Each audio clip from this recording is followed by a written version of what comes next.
we can start. Yeah, we can start.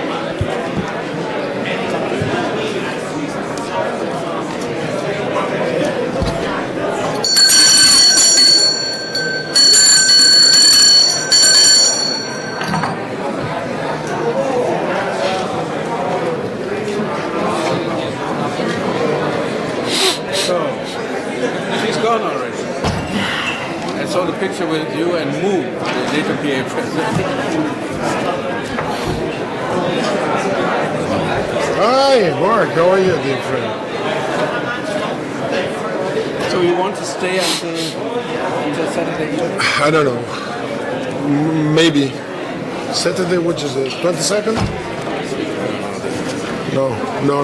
On the 22nd, on Saturday, I'd like to depart. So, good morning, dear friends, dear colleagues.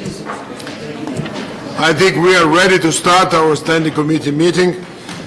And it's a great pleasure to see you all here for this 19th winter meeting in Vienna of our OSCE Parliamentary Assembly. Please have your seats.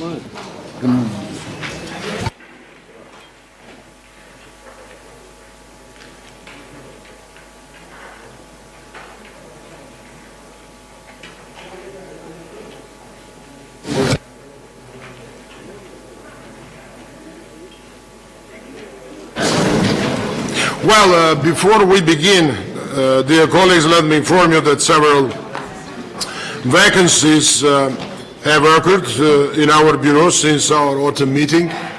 That's our political life, so it's happening. First, Nilsa de Sena, who served as a vice president, is no longer a member of the Portuguese parliament. We had already a farewell in our previous meeting, and we are thankful to all of our colleagues who left our assembly but contributed a lot to our work.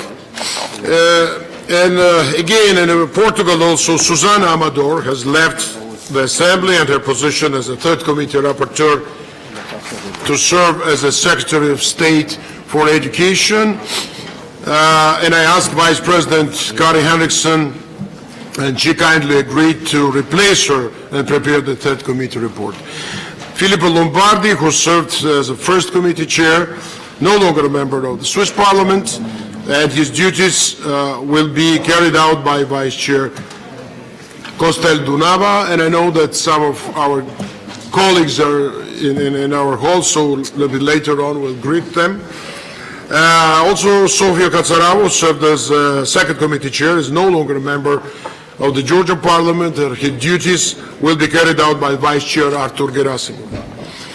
In addition, please note that Luca Santolini is no member of the Parliament of San Marino and leaves his work as a special rapporteur on disinformation and propaganda.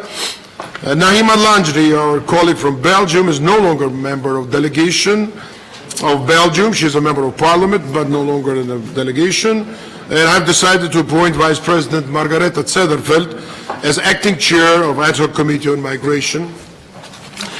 Also, the two co-chairs of the Ad Hoc Committee of Counterterrorism have also left the Assembly. Lisa Chambers is no longer a member of the Irish Parliament, while Abid Raja, our Norwegian colleague, has become Minister of Culture in Norway. So we wish them all the best in their new endeavors. So last OSCPA meeting, also for head of delegation of Tajikistan, Mr. Salim Soda. I mean, he is here. We'd like to thank you for your active contribution to all our meetings and activities, and I hope we'll keep those ties with you future. And of course, I'd like to acknowledge when I see them, I don't know where they are, but our former president, Grossuk, Christine Mutonen, where they are, also Filippo Lombardi and Margareta Kennen-Nellen. She is also with us. I'm very happy to see all of you here. And of course, let me also to use this opportunity to welcome the new heads of delegation to the Assembly since our autumn meeting. That's a traditional procedure that we are doing always at the opening of the Standing Committee. So I will announce names. Mr. Andrei Savinik from Belarus, Mr. Malik Benakur from Belgium, Mr. Sven Sester from Estonia, Mr. Kaha Kuchava from Georgia, Mr. Jean-Marie Hansdorf from Luxembourg, Mr. Jean-Claude Makalev from Malta, Vasily Boleyev from Moldova, Mr. Oscar Mina from San Marino, hello Oscar, Mr. Joseph Ditley from Switzerland, and Mr. Igita Poturaev from Ukraine, and Mr. Zianidin Nizamkhodjaev from Uzbekistan. I also want to warmly welcome all of you and wish you all the success in your new capacity, and also those who are acting as the chairs of the delegations. Before we continue, let's make quite a sad moment to mourn the passing of our dear colleague from Luxembourg, Eugene Berger. You all remember him. He was our host at Luxembourg meeting, and it was a real honor to work closely with him. And I bring the OSCPA to our annual session in Luxembourg, which was a very successful event, and it was a great contribution personally of our friend Eugene, and our condolences and thoughts, of course, are with his family and loved ones in this difficult time.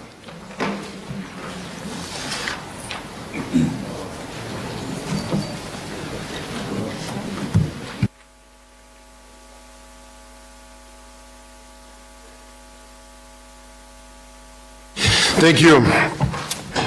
I would like to ask you first to adopt the agenda for this meeting, which is already circulated, and you have it's in front of you.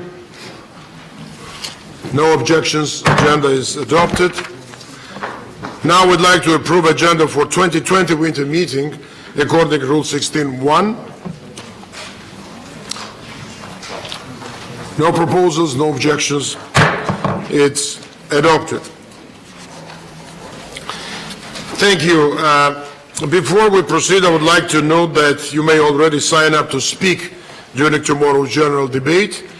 I encourage you to do so well in advance. The speakers list will be closed at 1 p.m.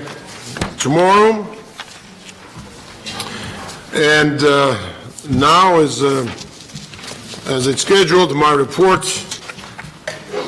The President, it's always factual. It might be a little bit dry because it's a report of these activities, but I think it has important content, and I'd like to ask you all, if you have any questions to my report or other reports, please keep it to the end of the meeting, because we are allocating a special time for debates on current issues, and just will try to also keep time. It's a full agenda, and we need even several minutes to fulfill it at the end.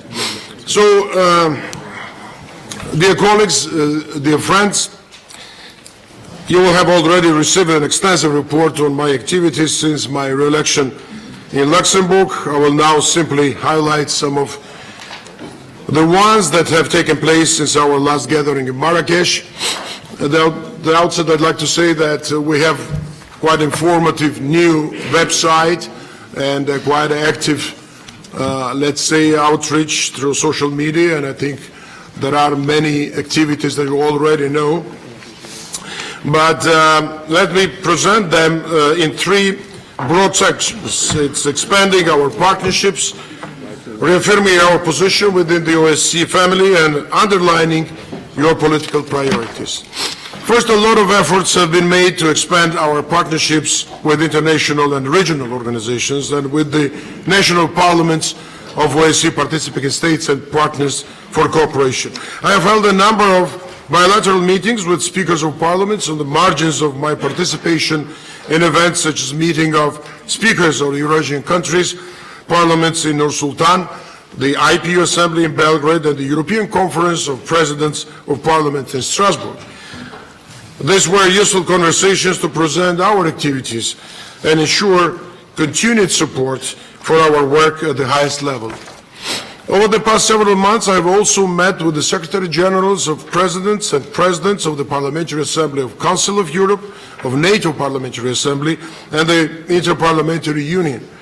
These conversations underline the need to enhance synergies both between the OSCE and other interparliamentary organizations, but also between our respective executive structures to increase our overall impact through our comparative advantages.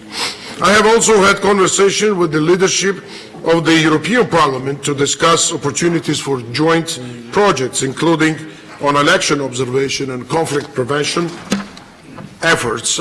I look forward to continuing this when I visit Brussels next month. Since the fall, I have also worked to highlight the geographical outreach of the OSCE.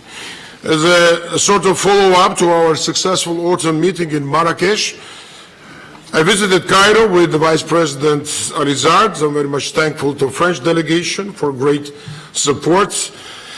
We were there to encourage the continued participation of Egyptian MPs in our work. I'm convinced that greater parliamentary dialogue with Egypt would greatly contribute to answering challenges in fields such as countering terrorism and radicalization, better managing migration flows, or promoting youth involvement. I visited Central Asian countries, Kazakhstan and Kyrgyzstan, before our autumn meeting, and I was glad to return to Uzbekistan right before Christmas to lead our election observation efforts. I will report on this greater detail tomorrow, so I will just highlight the importance of these elections within an overall significant reform process in the country. I appreciate Tashkent's clear determination to bring more democratic progress, and our Assembly should look forward to supporting this process. Earlier this month, I was in Washington, D.C. for a series of engagements, including a testimony in front of the Helsinki Commission at a hearing of the power and purpose of parliamentary diplomacy, where I discussed the OSCE's activities, challenges, and achievements, and the ways you all support and add value to the multilateral efforts of governments and OSCE institutions. I'd like to thank, and I'm very grateful to U.S. delegation, especially to Chairman Hastings, the co-chair and our Vice President Roger Wicker, and a whole staff. I see here Kyle Parker, Bob Hand, Alex Johnson, and all Helsinki Commission staff for excellent cooperation. I think Secretary General also will prove it when he will make his report, and I think it was a very interesting and also very important endeavor to strengthen our transatlantic cooperation. And I'm planning a similar exercise with the European Parliament's Foreign Affairs Committee next month. Our meetings in Washington further emphasize the strong commitment of the U.S. Congress and government in work of the OSCE and the OSCE Parliamentary Assembly. This support is vital to fully explore our transatlantic dimension and find appropriate answers to our challenges. This transatlantic feature will be on full display later this year with our annual session in Vancouver, thanks to the generous support of our Canadian colleagues. I hope that this will also be a good opportunity to re-engage with our Asian partners for cooperation. To conclude, dear colleagues, on this point, let me say that our outreach efforts are a collective exercise, and I want to thank for your hard work in representing our Assembly at home and abroad. The second point I would like to underline regards the role we play within the OSCE as a whole. I have addressed the OSCE Permanent Council twice since last meeting, and you know that it's also novelty of last few years, addressing 2 times our executive branch. I also spoke at the OSCE Ministerial Council meeting in Bratislava. This allowed for open and frank discussions as what exact role the Assembly occupies in advancing the OSCE goals and supporting the chairmanship priorities. In my exchanges with foreign ministers and ambassadors, I was pleased of the support given by many delegations. It was also the opportunity to clarify some claims regarding our work. For instance, I have had an interesting and a useful exchange with the Russian ambassador regarding the events that took place in Luxembourg, and I stressed that our Parliamentary Assembly is always extremely cautious to maintain objective and biased positions toward all its members, but it must be clear that the Assembly will continue to firmly defend OSCE commitments stemming from the Helsinki Finland Act. Nonetheless, we have kept an open ear when it comes to the ways we function and our rules of procedure. Prior to the Ministerial Council meeting, we had a very productive conversation on this topic with an extended group of members so that we can find inclusive ways to modernize our work.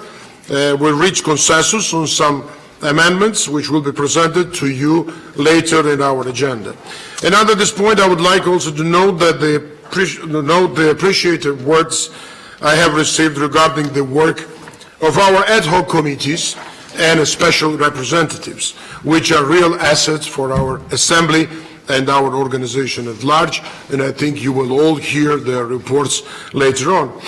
I had the chance to take part also in CCT, or Counter-Terrorist Committee trip to Norway last month, a very emotional visit, which paid tribute to the 77 victims of the 22nd July 2011 attack in Utøya and Oslo. Our discussions also encouraged us to work together to harmonize legislation among OSCE countries and improve mechanisms for data exchange. This is an area where we can make a distinct parliamentary contribution in the global fight against terrorism and violent extremism.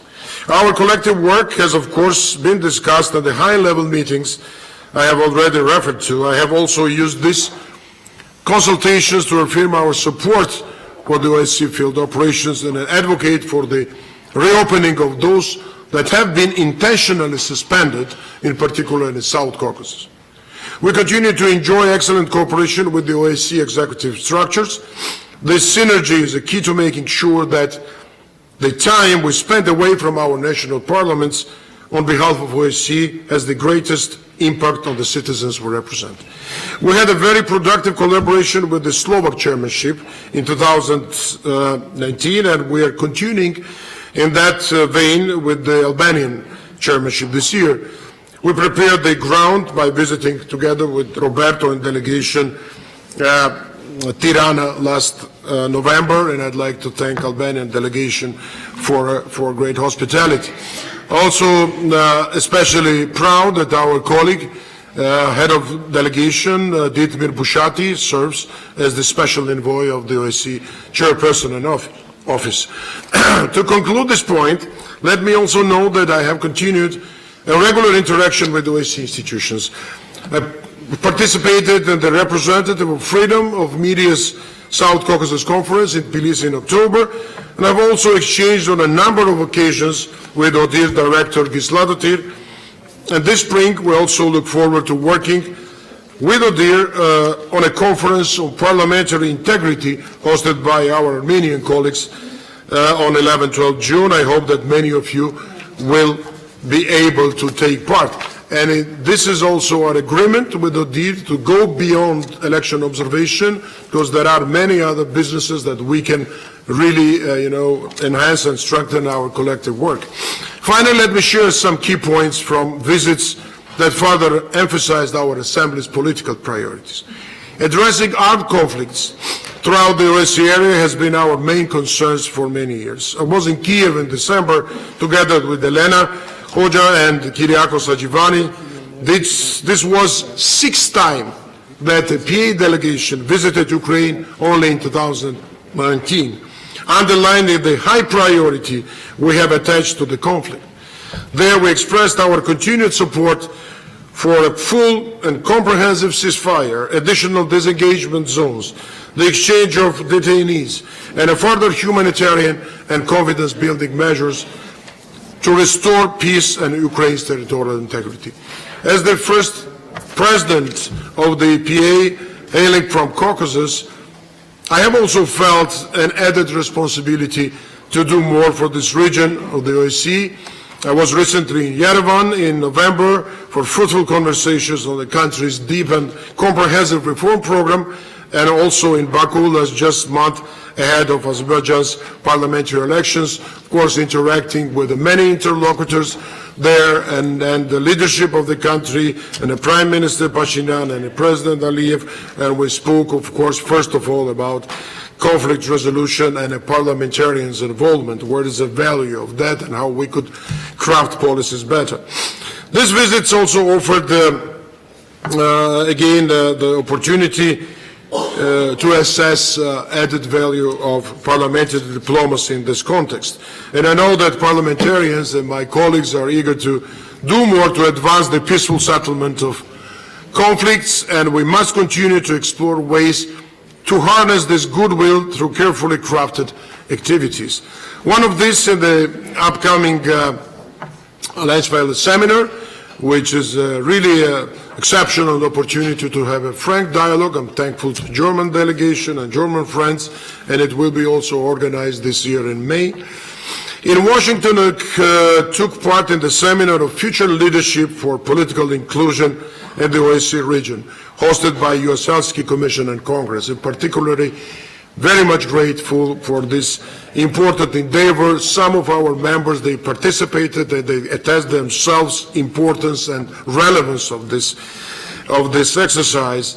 It was also a good opportunity to follow up on the call made by our Assembly to establish a forum of young parliamentarians.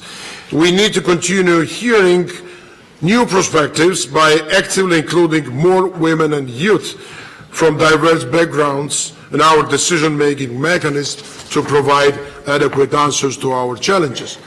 And we should now explore effective ways to institutionalize this kind of initiative, and I think here is a greater role of our Secretariat to come up with the right and adequate suggestions. Finally, to wrap up this point, I have noted during our Bureau meeting in Bratislava a keen interest in addressing China's role in the OSCE region.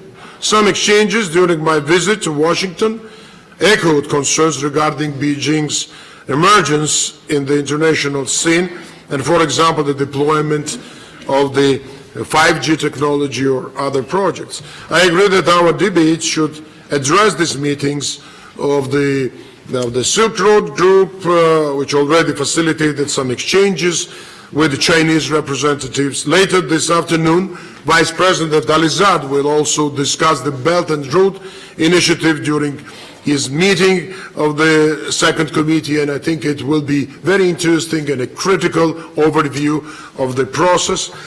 And I know yesterday also we had exchange the small advisory group which we reinstated, and the Bureau that also Leisweiler seminar will allocate special time for the discussion on issues about China.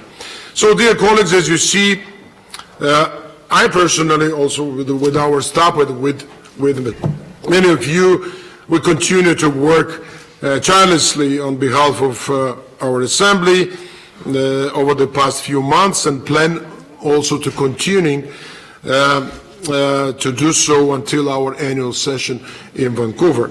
As previously mentioned, and a few words about future plans, we will visit European institutions in Brussels next month. We'll also meet UN stakeholders in New York after visiting Ottawa to sign our annual session agreement. Also plan to attend the various OSCE events, including the Silk Road meeting in Istanbul, the Anti-Corruption Conference in Cyprus, and already a few times mentioned Leisweiler seminar and the Parliamentary Integrity Conference in Yerevan. It's also important engagement from OSCE Parliamentary Assembly. And I'd like to encourage all of you to participate in these events. With this, I will conclude now. Thank you for your patience and thank you for your attention, and I'm much more grateful, of course, for your continued support and engagement in all our work of the Assembly and personally supporting presidential work. So with this, I finish this part of our agenda, and as I asked you, if there are any questions, any, let's say, desires to contribute or to wish something or to have any idea, also on after report of Secretary General, I'd like to ask you to put forward all the questions or your remarks at the end of the meeting when we open up discussion on different issues. So now I'd like to ask questions to your report, I think. But I asked everybody to postpone questions today because to keep time. We already agreed on that. But who has the question? Okay, now I'd like to ask our treasurer, Peter Jensen, to present his report about our budget. Please, Peter, the floor is yours. Thank you, Mr. President. And it is good to see you all again. It is nice to meet all of you again here in sunny Vienna, where I come from. It has been raining for nearly half a year now. So it's good to be here in Vienna and to see the sun again. Dear colleagues, my full and very detailed report has been passed around, so I will be very brief in my presentation this morning. In accordance with our rules, you will find my report as audited accounts of the Assembly for the past financial year. But I have good news. Again, the report of our external independent professional auditor gives us very positive assessment of our financial management for the past year. As I already informed you and the Bureau in Bratislava last December, we finalized the year on target and remained within our approved budget. We actually finished the year with a minor income over total expenditure of 121,000 euros. This is, as you know, in full compliance with the OSCE PA financial rules, and it comes out of responsibility and good management. Let me stress that this is my objective and also the objective of the Secretariat, that the management of our budget reflects the efforts of all our parliaments to reduce expenses when we use our taxpayers' money. Keeping this in mind, I will start to prepare my proposal for the Assembly's budget for the next fiscal year together with the Secretary General and his staff in the coming weeks. And I can promise you that the budget for the next financial year will ensure that the Assembly continues to function in a very efficient way. I look forward to discuss the draft budget in April in Copenhagen with my colleagues in the Bureau. When I have received the Bureau's feedback and approval, I will circulate the draft budget to all of you in the Standing Committee, and I very much welcome your comments, suggestions and other inputs. We must continue our work together. Our full independence from the OSCE structure makes us a flexible, reliable and a responsibility institution. The OSCE PA is a long way from the budgetary problems the OSCE governmental size faced with nearly every year. Mr. President, let me conclude by saying thank you to the parliaments in Canada and in San Marino that they will host the Assembly's meetings later this year. And a thank you to the governments of Germany and Italy for seconding some of our personnel, and to the government of Austria to assist with the office here in Vienna. And finally, I must also thank my own government in Denmark for hosting the Secretariat in Copenhagen. And of course, Also, thanks to our Secretary General Roberto Montella and to his financial team, Gustavo, Margareta, Stephen, for keeping the accounts in order. And colleagues, I will be happy to receive your comments and to answer your questions and to give you a fully feedback. But to save time in our meeting, I will invite you to send me your questions and comments in writing. Thank you very much. Thank you, dear Peter, for your work. I think it's your first, let's say, official presentation at the meeting, at the Standing Committee. And I'd like also to thank all our team who works in Vienna and Copenhagen to keep budgets, functional and not to have any constraints. You will hear maybe a little bit more from Roberto's, our Secretary General's report. And after his report, as we agreed, so we might then have questions and you can put forward. You listen to 3 reports now, the President, Treasurer, Secretary General. We could have a short discussion if there are questions and then continue, move on our agenda. Please, Roberto, floor is yours, and it will be interesting remarks, I guess, for the current members and also for the members who are already not in the Assembly actively engaging, but they will, I think. Hopefully, I hope you not raise too many expectations, Mr. President. Thank you very much, Mr. President. I also want to welcome the new heads of delegations for coming for the first time in this meeting. I hope you will find our meetings interesting for your work. This is a meeting that we have every February where the Parliamentary Assembly meets the governmental side of the organization, and it's a good opportunity also for you to see how the organization operates both here in Vienna and in the field. I've circulated a written report, so I will not walk you through all the activities that we have carried out since our last meeting in Marrakesh, but I will just share with you some thoughts, some ideas, also to do a bit of a thought-provoking exercise here and not do a very institutional bureaucratic report, but also to foster some discussions among ourselves. And I will take you immediately to Marrakesh because I have to tell you this, I've been really impressed by an episode in Marrakesh. In Marrakesh, by the way, thank you very much to the Moroccan delegation for hosting us for the first time. In a statutory meeting took place outside the OSCE region. But in Marrakesh, we had an intense day of work one morning. We had outside 35 degrees, beautiful pool, 2 hours lunch break from 12:30 to 2:30. And at the end of the morning session, I saw all the crowd leaving the room. And I thought, well, now they will go and enjoy these beautiful scenarios and enjoy 2 hours by the pool, relax a bit, think about what we've discussed in the morning. But instead I saw at least 80% of the crowd walking down the hall and going down 2 basements. And I said, wow, this is impressive. They went down to the basements and got some sandwiches, maybe some dry sandwiches there, and then split into 3 different rooms and started to debate on issues of migration, terrorism, China, 5G. This, besides lifting in me a sense of admiration for the commitment of the members of parliament, also developed in me a sense of responsibility. Normally, we say that politicians are very good in rhetoric, but a little less on substance. This is the accusation that some would have against politicians.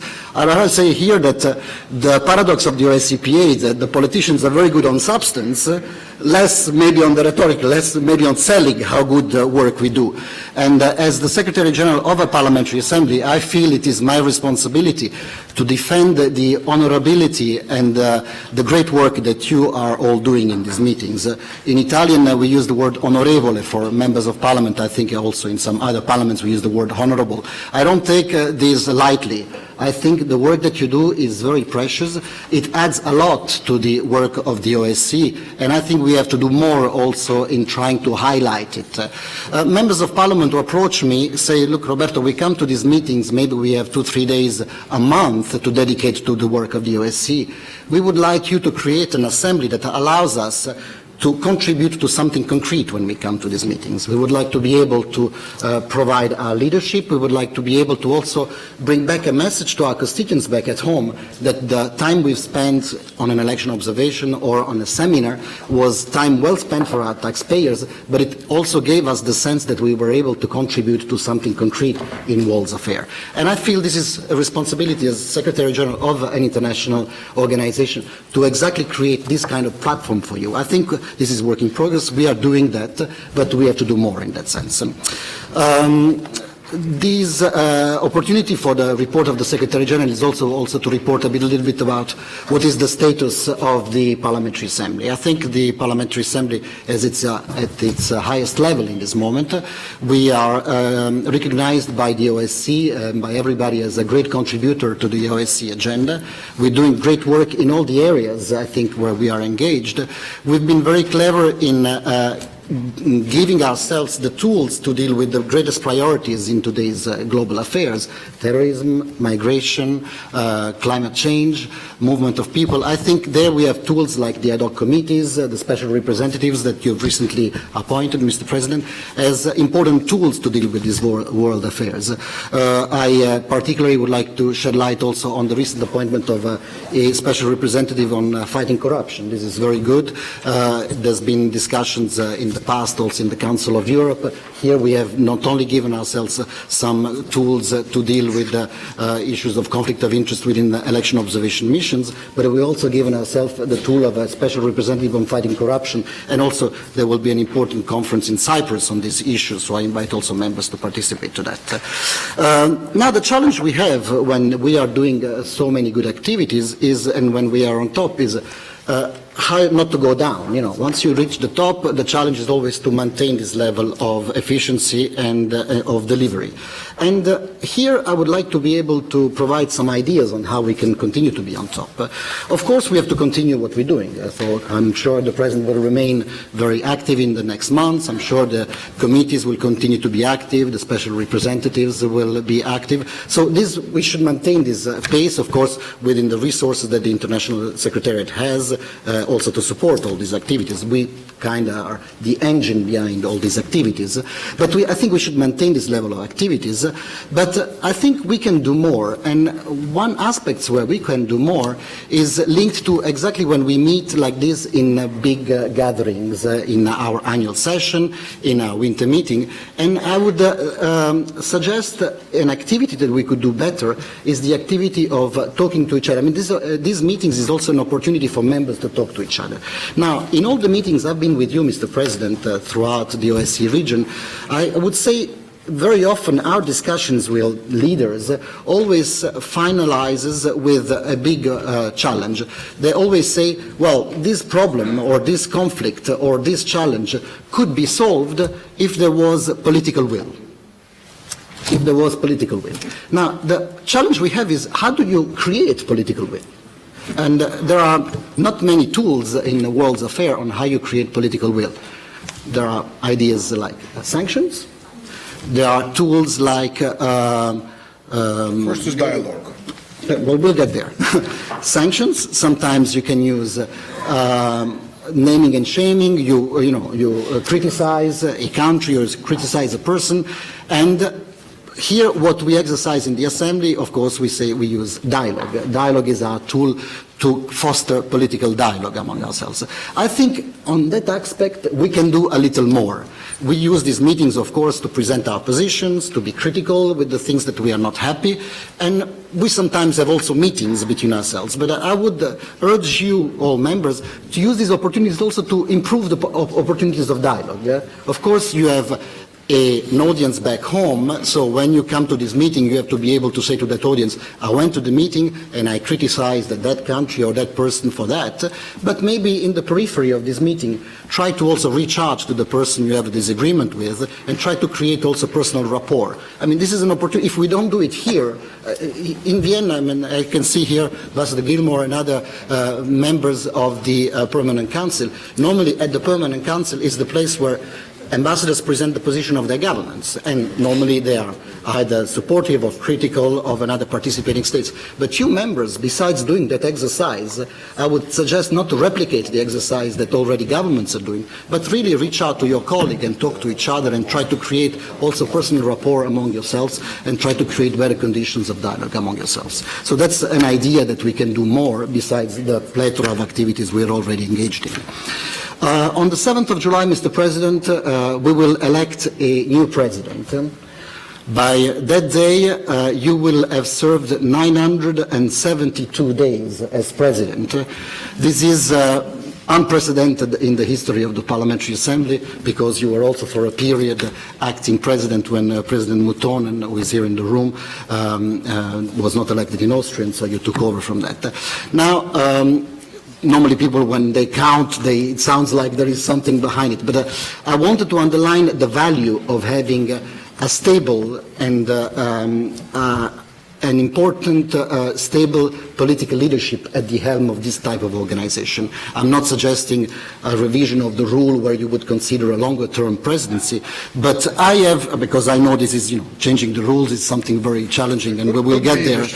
But I must say, from the perspective of the Secretariat, I must say that it is useful to have strong political leadership that stay there for a while, and that's why I think we should also empower the Bureau, where there are, of course, vice presidents who are elected for 3 years, to have a greater political role in this assembly. I've always said this assembly belongs to the politicians, but this is not just the rhetoric. Of course, the politicians come and go, the Secretary General and the staff is here, and so you can kind of pay lip service saying, okay, the politicians are in charge of the organizations, but then the Secretariat decides the agenda, the Secretariat prepares the letters, gives the advice.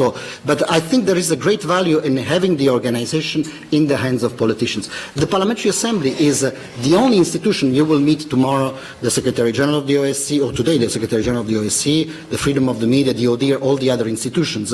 They are institutions who have the strength in their staff and in their individuals, like Lamberto Zanier has a mandate for himself. The value of this Parliamentary Assembly is not just the Secretary General, the Secretary, which is an engine behind, but it's the 323 members of Parliament. You are, I would call it the staff, but it's not the staff, but you are the ambassadors of the OSCE PA work. You have your own audiences, you have your own connections, you have your own media, so you have a much wider outreach, which I think is the strength of this assembly, and we need to utilize it much more. And that's why this leads me also to think about what happens once you leave this parliamentary assembly.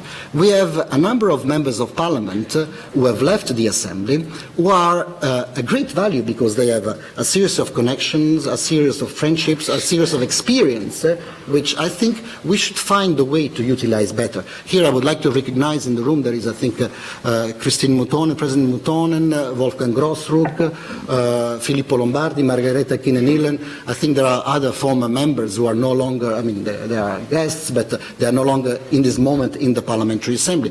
But I think for all those who are no longer with us, also Riccardo Migliori and others, I think we should think of a way to involve all the former members in a kind of association. I mean, we will think about what would be the best formula, but to involve all this patrimony of friendship, of connections, so that all these people can utilize their enthusiasm, their desires, their connection to keep on contributing to the work of the OSCE in general and of world affairs. In July this year also, the OSCE governmental side, as we are in Vienna, will renew the positions of the Secretary General, not myself, but my correspondent Thomas Greminger in the governmental side, the ODIHR Director, the Freedom of the Media, and the High Commission of National Minorities. These positions are going to be renewed. With the OSCE, we have worked in a great cooperation fashion. We organized our work to deliver as a whole. So I hope also in that case for continuity. Of course, it's not up to me or up to us to interfere in this. This is a business of governments. They will decide how they want to proceed on this. But of course, I would like to send out a message from the Parliamentary Assembly that our cooperation with all the institutions of the OSCE has been excellent, that the work with them has been very constructive, and it's been a work focused on how we can best deliver for the end users of the OSCE products. So not how we can, between the bureaucracies, be nice to each other, but not how we can put all these tools of the OSCE together to better deliver for the end users of the OSCE product, which is the citizens of the OSCE country. I'm about to conclude. I just wanted to say something about our staff, as I have to talk also about the internal business of the Secretariat. We have 5 new positions that we have just filled in the OSCE staff. In line with what advice also that came in Marrakesh from Kari Eriksson and Eddie Fry, our gender advisor. We have 5 new positions, 4 are women, 1 is men. I'd like maybe them to stand here. There is Stephanie from France, who deals with elections. Anna, who is seconded by Italy, who now deals with media. She was with us before, but now she deals with media. Angelica from Russia, she is in Copenhagen, but she's also dealing with in our media department and forming our media strategy. And Freya from Germany, who joined the office of the Secretary General. And man, last but not least, Ambassador Miodrag Pančevski, who just joined our office in Vienna, who was before working for the Serbian chairmanship here in Vienna. So our office in Vienna also is expanding. I've had this week meetings with the Secretary General of the Austrian Foreign Ministry, and with the help of Reinhold Lopatka and President Subotka, we're trying to find new premises for our office here in Vienna. A lot of activities have been transferred here in Vienna. Ambassador Notello, who's been here for many years, has ensured that the office here has a lot of outreach. So now we are growing in staff and personnel, so we have to also find new premises here in Vienna. I would like to conclude with a few words and expression of appreciation. First of all, it was mentioned by our treasurer, to Denmark for hosting our Secretariat and paying all of our expenses of the Secretariat, to Austria for paying our half of our office here in Vienna, and hopefully we are in discussions to see if that can be enhanced, to the Italian government for paying the salaries of 3 of our staff members here, and to the German government for paying the salary of 1 of our staff members. This is the Institute of Secondment. I would like maybe, if there are other countries interested, and I'm in discussion now with 1 in particular, to work on the possibility of secondments. So that's a way in which government can contribute to the budget of the OSCE without increasing the budget of the OSCE. I will not dwell upon the budget of the OSCE. As you can see from the Treasurer's report, we're talking about very, very frugal and minimal expenses. But I think we are very successful in using these small financial resources to output a lot of activities here. Of course, I cannot also not use this opportunity to thank also those who, besides the staff of the OSCE Parliamentary Assembly, contribute a lot to our work. These are the secretaries of delegations, many of those who are behind you on the front desk here. A lot of them do a lot of work. We work together as a team with your secretaries of delegations. I would like to thank them all in this meeting. In particular, one that is going to leave this assembly and move to other activities, which is Aneta from Poland. So Aneta, thank you very much for 13 years of service in the Parliamentary Assembly.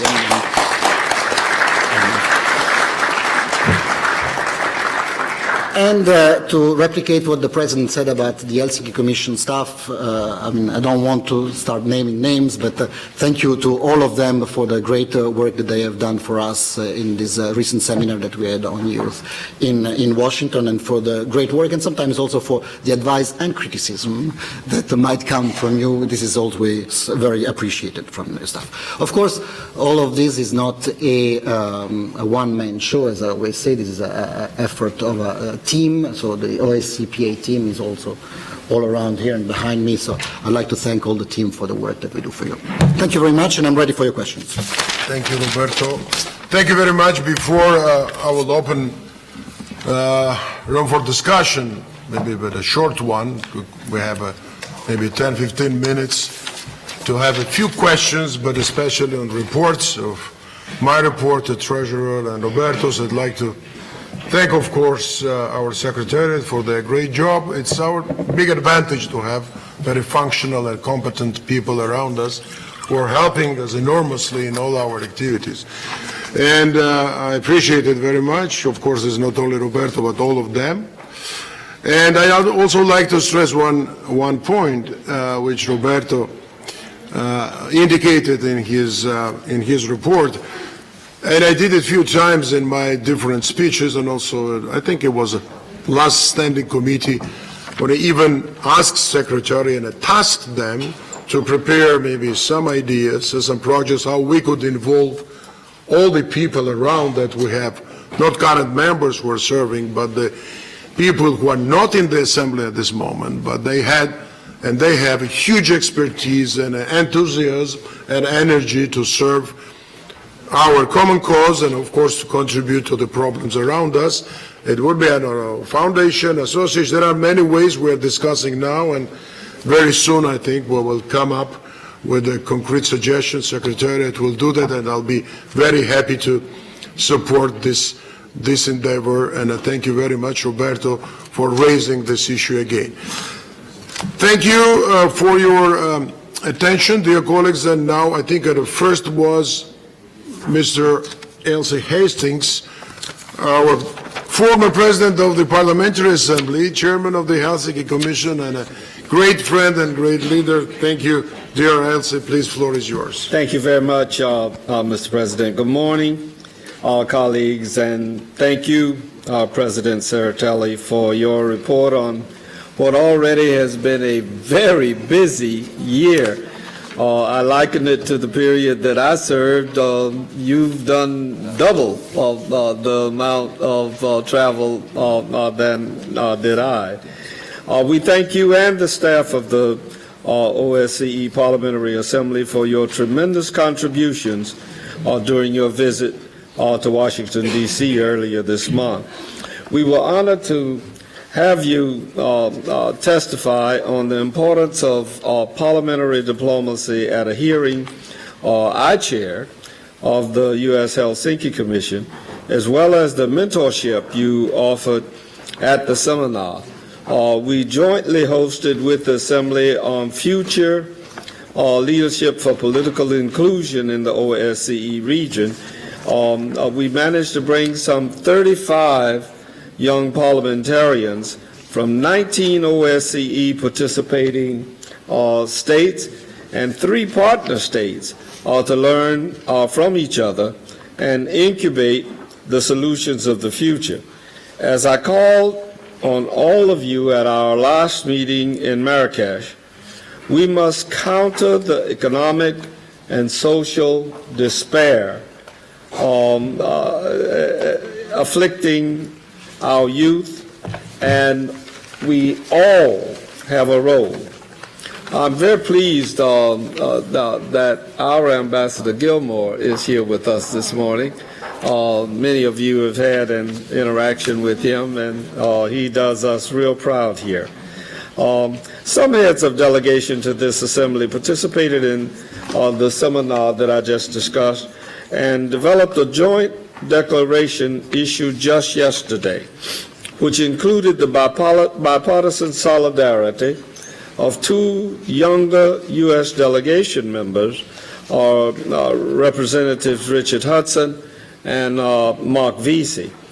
This declaration calls on parliamentarians to include our future leaders and youth voices in the parliamentary diplomacy.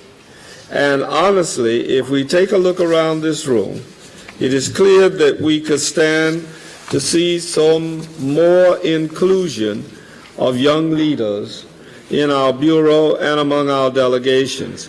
I thank President Serratelli for his commitment to have this Assembly continue to convene young parliamentarians to build their capacity to do that. And I challenge you all to consider how to advance inclusion in your respective delegations.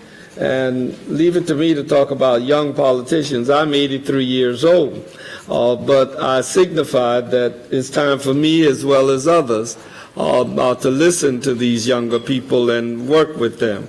In conclusion, let me remind you that the United States delegation stands in bipartisan commitment to our transatlantic alliances and partnerships.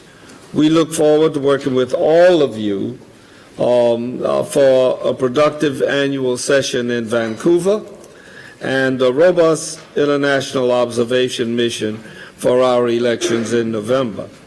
I thank you all for your support as we have navigated our own challenging moment of self-reflection on governance. And let me tell you, we will continue to hold our own leadership to the expectations of accountability that we expect of you. Thank you again so very much, President Saratelli and the staff, and thank you very much, colleagues. Thank you very much, dear Mr. Hastings, for your kind words and the support, and I also would like to recognize Ambassador Gilmore here, and there are other ambassadors I saw here, Ukrainian and others, and especially, I mean, we value very much, your engagement and the support and all the wise advices that you can give to our assembly and support our work. Thank you once again, all your delegation, of being today in Vienna.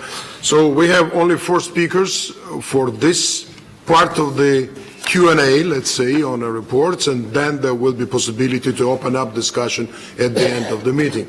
Now another speaker is Dietmir Bushati, and then Lord Bonus. Please, Dietmir. Thank you, Mr. President, for the report. Thank you, Mr. Secretary General, for the report. You have highlighted some very good ideas, especially on how to increase the chances to strengthen the dialogue amongst ourselves here in the Parliamentary Assembly. You have mentioned at the very outset, at the introductory remarks, that Albania, my country, holds the chairmanship of the OSCE, and as you know, Ukraine is quite high on our agenda for the reasons that we all understand among this table.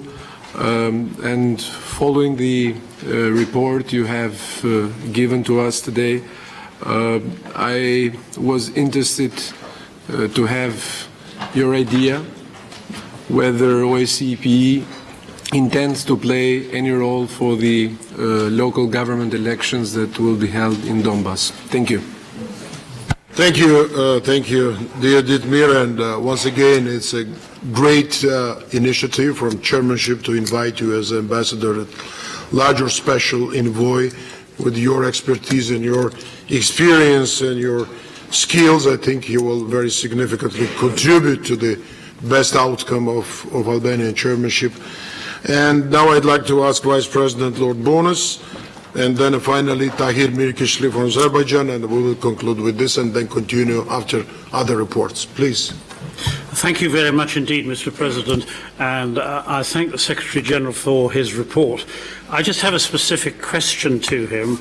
Towards the end, there are paragraphs in the report about changes in staff. And the Secretary General said that he wishes to share several updates. We'll have all noticed that the Deputy Secretary Semyon is no longer with us, having retired. I shall certainly miss him because he was a very keen observer of the rules of procedure and what they should or shouldn't say. But I wonder whether the Secretary General can share with the Standing Committee his thoughts on some of the organisational changes that flow from that actually very significant and important retirement. Thank you, and then maybe Roberto you will respond after. Well, now, yeah, please. In UK, because the question on Ukraine, you wanted to. No, no. I don't think it was a question from Dietmir. It was a question on Ukraine. Yeah. Okay. And so maybe we get the 3 of them, and then so on Ukraine, Tahir, on Deputy Secretary, and from Azerbaijan. Please, Tahir, and then we will conclude. Thank you very much, Mr. President, for your reports. Especially that report was comprehensive and fruitful.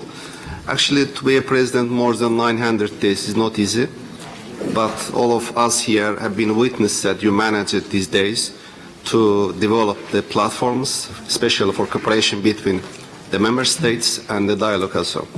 Thanks, Roberto, also for your reports. But I have a question special to Mr. Montella, because many of us here in this hall have been observers in the different countries, it's parliamentary, presidential. Personally, I have been in Belarus and the Kazakhstan parliament elections.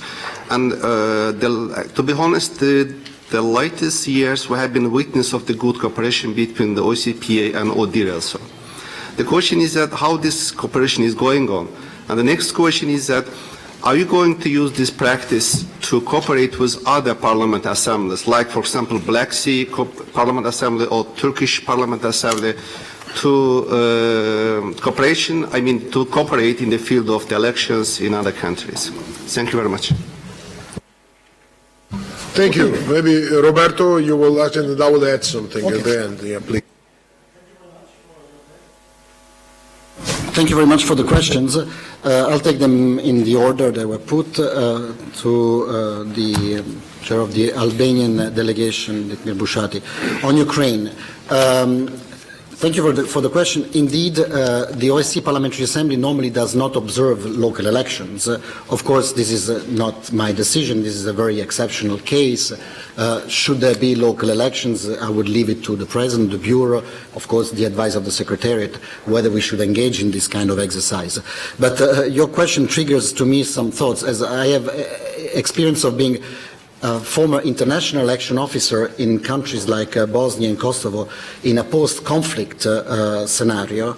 I think there are many questions that have to be answered before you can hold a local election.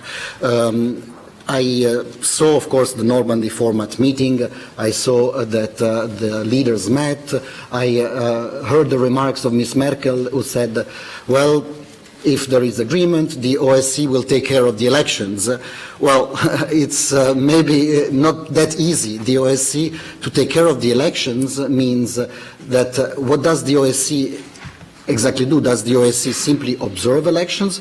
Does the OSCE runs the elections? If, let's say, by a hopeful good scenario, there is an agreement at the highest level between Ukraine and Russia, says, okay, let's make peace and let's have elections in Donbass. What happens the next day? Who is the local authority that issues the voters list? Who is the mayor that runs that election? Who is the staff that decides the provisional election commissions? Who is the voters list? Those who are now or those who were there before? Will the internationals come in? And if the internationals have to come in, you have to think of a plethora of international. I don't think there is appetite for the UN or the OSCE to do this exercise. So I think there are lots of questions that have not been answered to, and it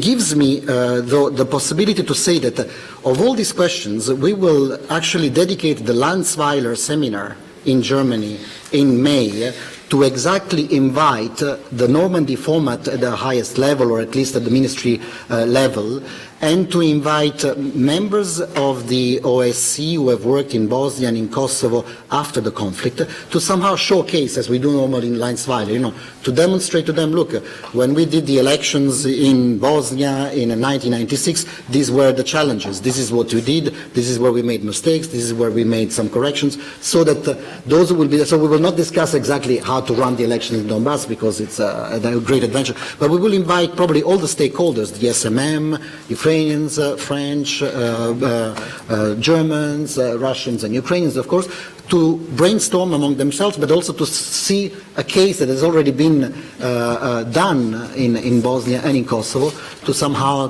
draw some conclusions from that experience. But thank you very much, Doris, for hosting this seminar. On the second questions, Lord Bones, on the issue of the Deputy Secretary General, you're correct. Semyon Zhakayev was Deputy Secretary General until the end of last year. On the 31st of December, he went into retirement. I have not issued yet a vacancy for this position, because I want to discuss it. I already discussed it at the level of the leadership, but I want to discuss also with the Bureau in Copenhagen.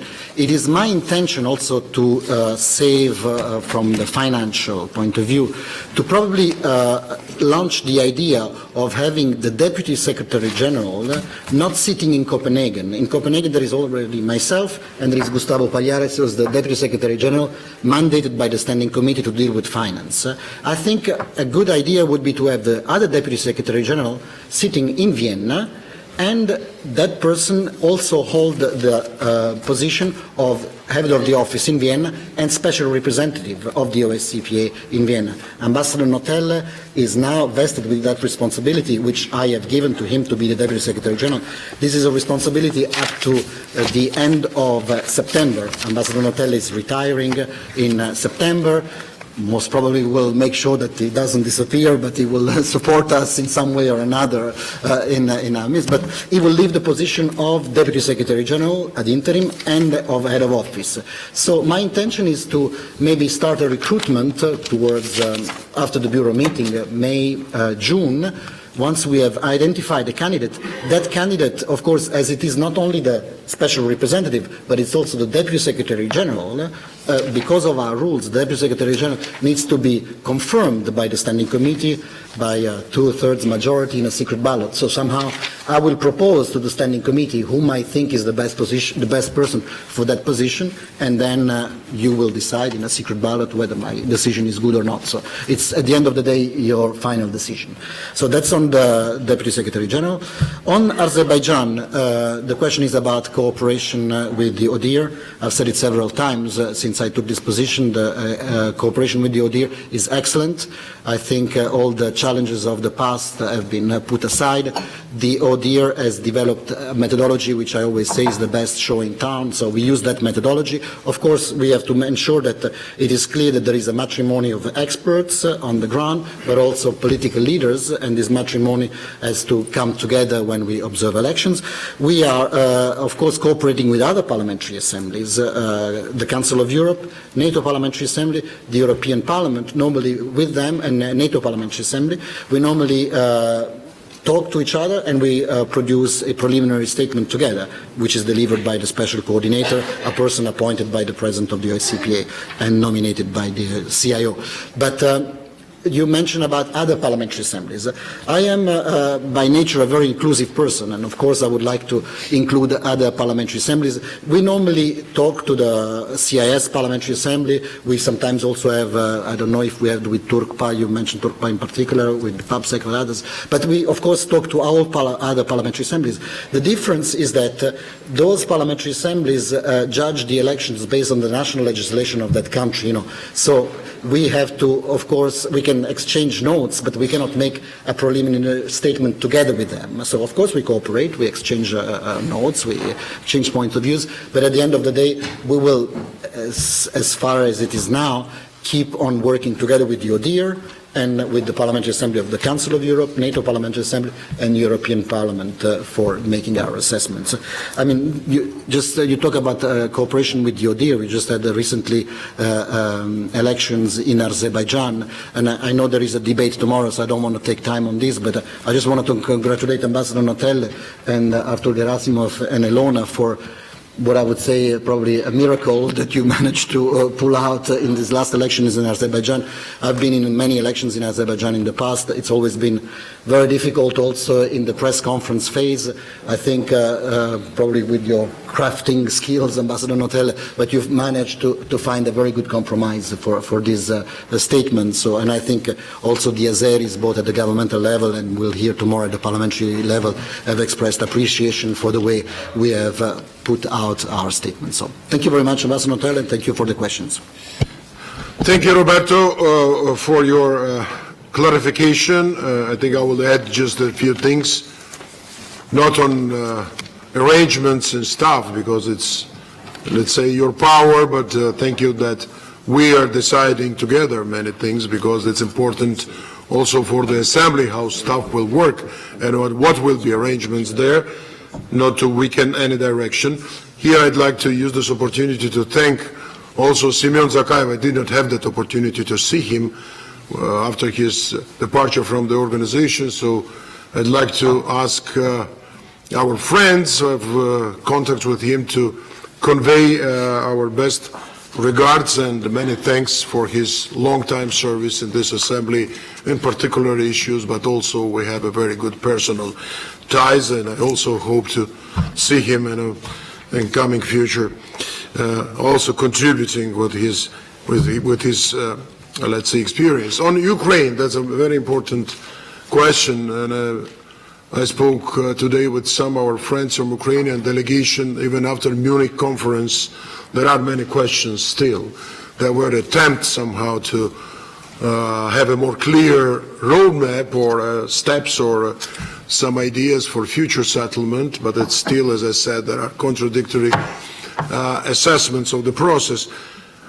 When I was last time in Kiev, and I had a very good discussions with the foreign minister, with the president of the parliament, with all the new leadership there, and we still hope that in coming months or in coming weeks we could have opportunity to see also President Zelensky. And there was a very clear position from the Parliamentary Assembly when it comes to the elections. We have to see concrete, clear preconditions to conduct any type of exercise relating elections in Donbass. First of all, it's a robust peace and no ceasefire violations, a full disengagement, and I don't want to go further on technicalities. This is a first and foremost, which is unfortunately not the case at this moment. So, and then of course, we will keep that high commitment in our organization and always will be contributing as constructively as we can. But I'm always also saying that while we're mentioning that we're trying very, let's say, consciously to craft all our steps when it comes to conflict, because we have to complement this work. We couldn't decide over the issues instead of leaders there.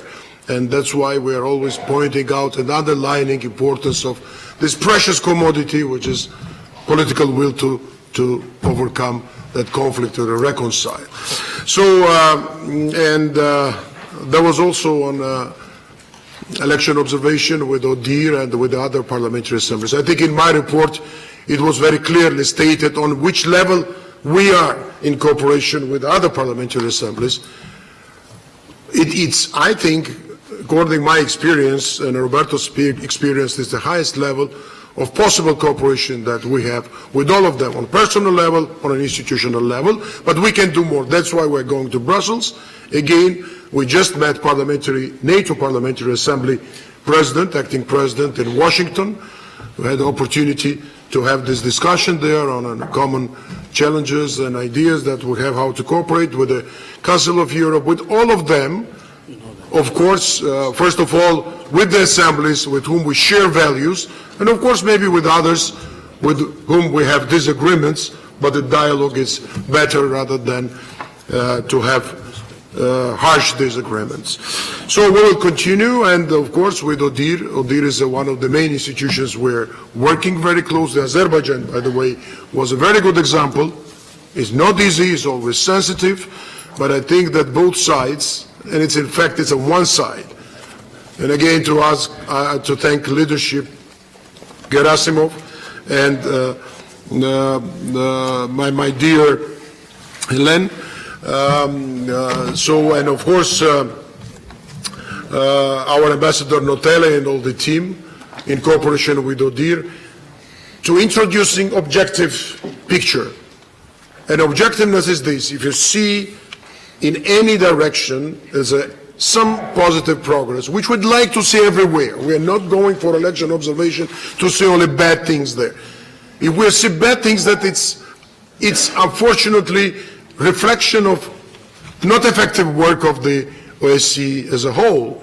So we need progress everywhere. If we see progress, we see, but we are also very critical, and we never will hide if there are critical things.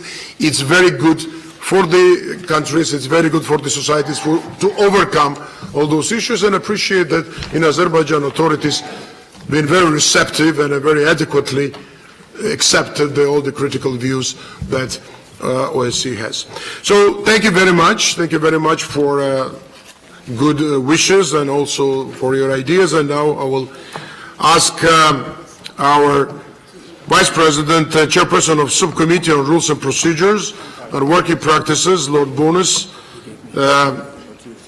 for his, let's say, considerations and presentation, what we are doing, how we are changing our internal working arrangements, and what could be novelties, and we'll have also some amendments which we have to adopt. Please, Peter. Thank you very much, Mr. President. And with your permission and the permission of the Assembly, I'll deal with the amendments to the rules before we get involved in any general discussion about other issues. We have been looking, as the report, which I believe has been circulated to you, at a number of changes to the rules. And I'm grateful to the President for reconstituting the full Rules and Working Practices Subcommittee, which met in Bratislava, and our discussion really focused on three areas. The first is the amendment to Rule 21.2, and they're a very simple change, but it was an issue which had been raised by colleagues from Cyprus, and we're grateful to them for that. And the rule relates to compromise supplementary items. And we are saying, by virtue of this rule change, that if the sponsors can't reach agreement, the original drafts will continue under the normal procedure, and the Standing Committee will decide whether both or both proceed, assuming they've got their two-thirds majority. If you remember, the old rule put the mover or the submitter of the second resolution at a disadvantage, and we thought that that was not appropriate. So that's Rule 21.2. Rule 21.3 also relates to supplementary items. I believe that's also quite straightforward, but there were discussions at the meeting in Luxembourg, and I think maybe the one at the annual meeting before, as to whether or not those supplementary items which are submitted and have no amendments actually required the two-thirds majority of the Standing Committee to go forward. You'll recall that those supplementary items with no amendments are put forward in addition to the 15 which the rules limit should be placed on the agenda of the plenary or the individual committees. I always thought that it was fairly clear, but obviously it was not. And the purpose of this change is to make quite clear that any supplementary item, whether with amendments or not, requires the two-thirds majority of the Standing Committee. That's the effect of the two rule changes which are before you. And maybe, Mr. President, with your permission, we could deal with these two separately. Can I ask whether the Standing Committee approves the changed Rule 21.2? If there are any questions, I'll try to answer them, but I hope it's clear from the report. Do you accept the change to 21.2? Agreed? Thank you very much. Just a second. Ms. Charalambidis wants to have a short remark, please. Yes, very short. Thank you, Mr. President.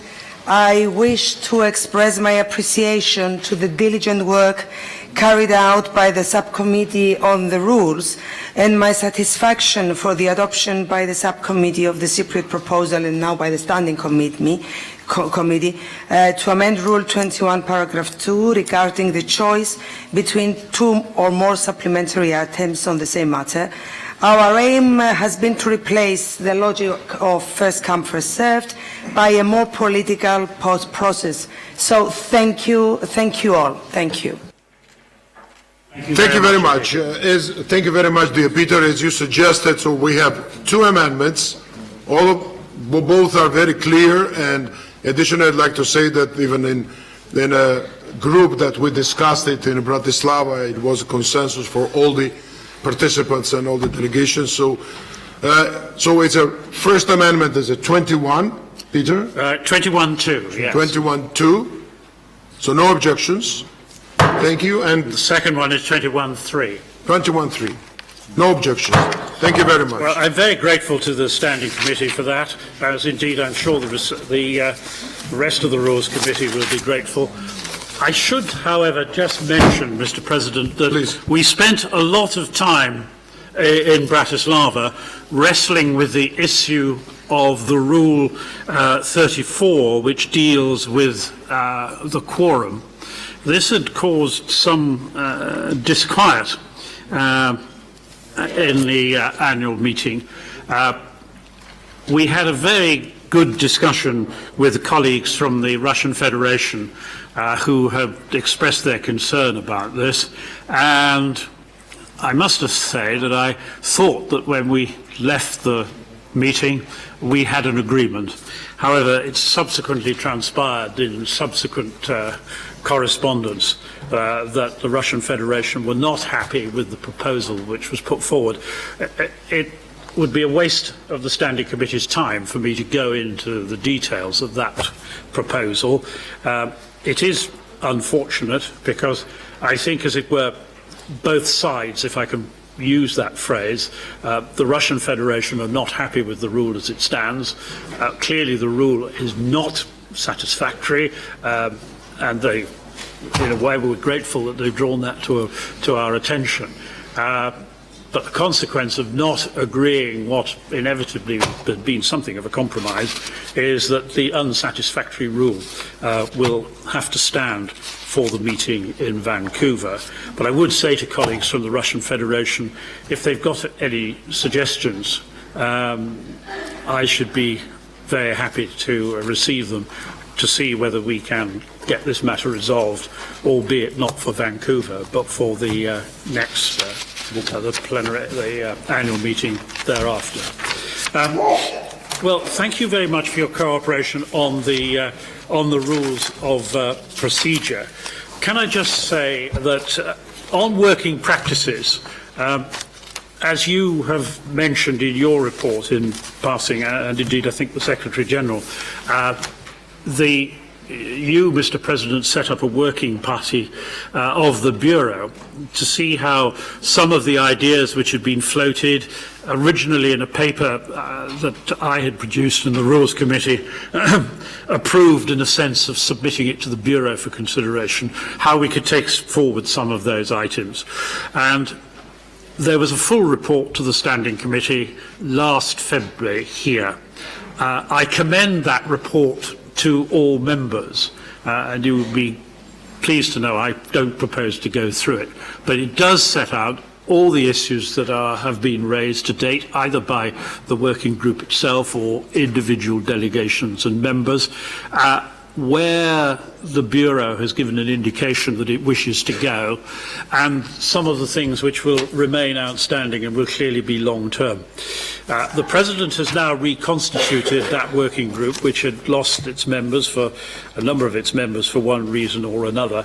And I just summarise a discussion that we've had in the margins of this meeting, President, and I think there are 5 things that we would want to discuss further and possibly take forward, and this is in no particular order. Firstly, we believe that the declaration produced at the annual meeting is too big to attract real attention, and that there needs to be some kind of summary of it to make it more acceptable and easily absorbed by a wider audience. And how we produce an executive summary, because there are problems about it. I mean, who does it? Anyway, there are some discussions going to be continue, and we've asked the Secretariat to come to the Bureau in April with their ideas as to how that can be done. Secondly, we do believe that it's actually very important that we crystallise the role of the Standing Committee and the Bureau. Those of you who served on both at any time will know that there's a huge amount of duplication. If the Bureau is supposed to be giving the political lead of the Assembly, then somehow or another, not necessarily by rule change, but by agreed practices, that needs to be emphasised. We also looked at the question, and I think individual members have raised this with me, as to whether within the context of the winter and the annual meeting and maybe the autumn meeting, we can find a space for some or all of the ongoing conflicts to be considered specifically rather than the issues having to be raised in general debates.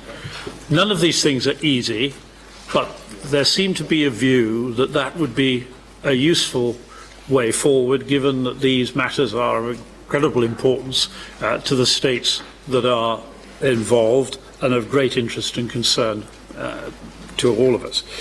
The other matter relates, and the agenda for the plenary this afternoon is a good example.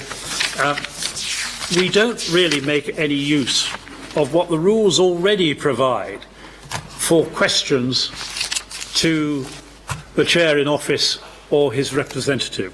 If you look at the joint session, or effectively the plenary, which follows this meeting, we've got an address, 4 addresses, speeches, and at the end, question and answer session.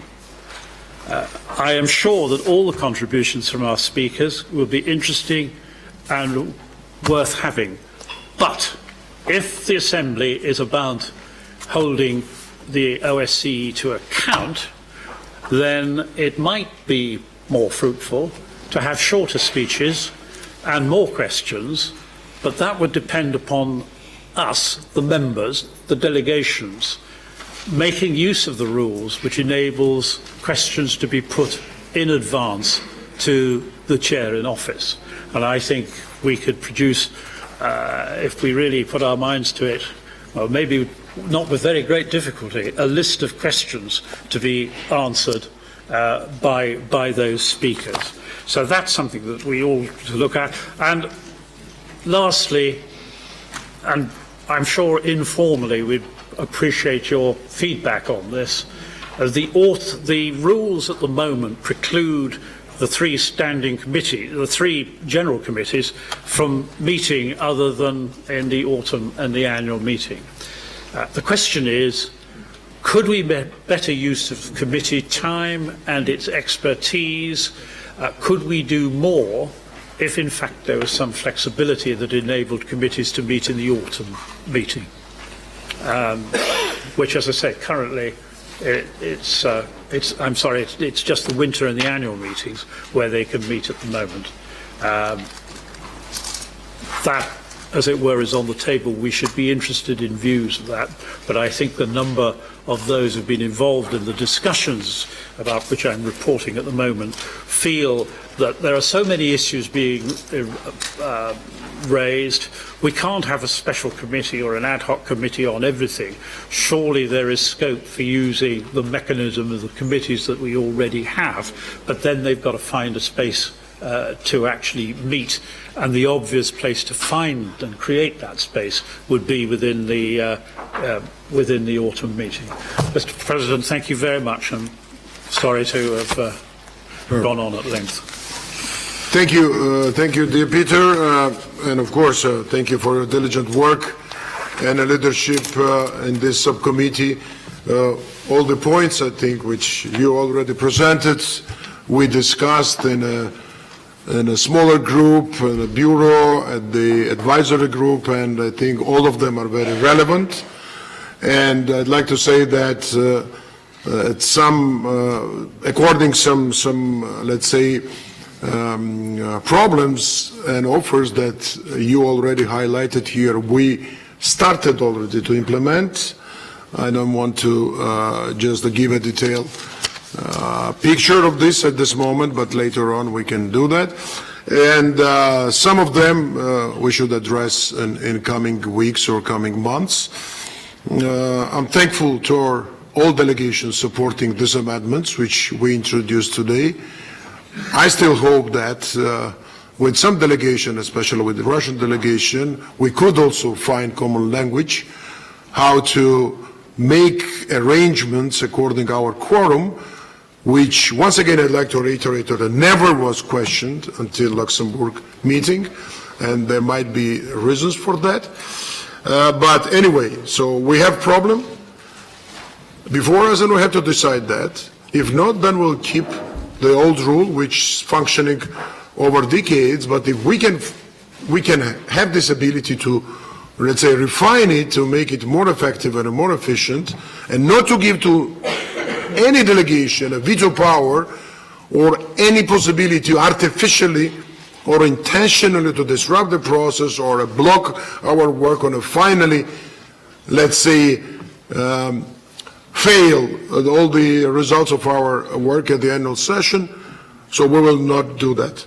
And we will always try to resist it, but we will always try to push all our members and all delegations for the dialogue and for the more consensual and more, let's say, try to agree on this. And as I said, I still have hope that we will do that. There will be other ideas, as Peter said, on different points, especially with our declaration, our executive summary, or what. So that you will receive it in a written form, and also there are capabilities and there are possibilities in our assembly to discuss in a formal or more, the formal and a focused way. So once again, thank you very much for your work, Peter, and all the members of our advisory group, and of course all the delegations for your understanding and support.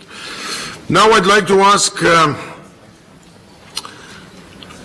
to start our reports, and I'm very sorry just to add something on using our time better, as Peter mentioned. Of course, it's much more useful after our customary or traditional addresses, which is a part of this annuals of this winter meeting or any type of meetings like this, at the session, that we have formal speeches.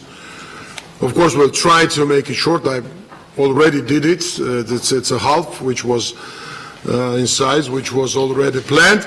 But of course, we need more time for relevant questions and answers, because the gist and idea and the main purpose of our parliamentary oversight, let's say, work, is that to hear from executive branch what they think about and how they are trying to implement all the suggestions that we are doing. And in this regard, I would also agree that we have to use better our committee possibilities in our committees, and a committee as an instrument of engagement and also oversight. So we are also working on this. As previously I announced, so the both co-chairs of our CCT, our Counterterrorism Committee, left the Assembly, and it's pending appointment of a new leadership. In the meantime, I'd like to ask Reinhold Lopatka, who is a very experienced member. By the way, he's also chairing the committee in IPU, Interparliamentary Union, is the leading efforts of this union and terrorism activities, anti-terrorism activities. And Mr. Lopatka will, on behalf of the committee, will present short reports at this standing committee. Please, Reinhold. Floor is yours, and thank you again for the hospitality of Austrian friends and colleagues here in Vienna. Yeah, Mr. President, Mr. Secretary General, distinguished colleagues, we appreciated having you here in Vienna every year with bright sunshine and open minds. And it's an honor for me to address the Standing Committee on behalf of the Ad Hoc Committee on Countering Terrorism and update you about our most recent efforts and planned activities. Before doing so, I would like to pay tribute to our former chair of our committee. He is facing the same fate as his predecessor. He was appointed as minister. Abid Raja is now Minister of Culture and Equality in the new Norwegian government.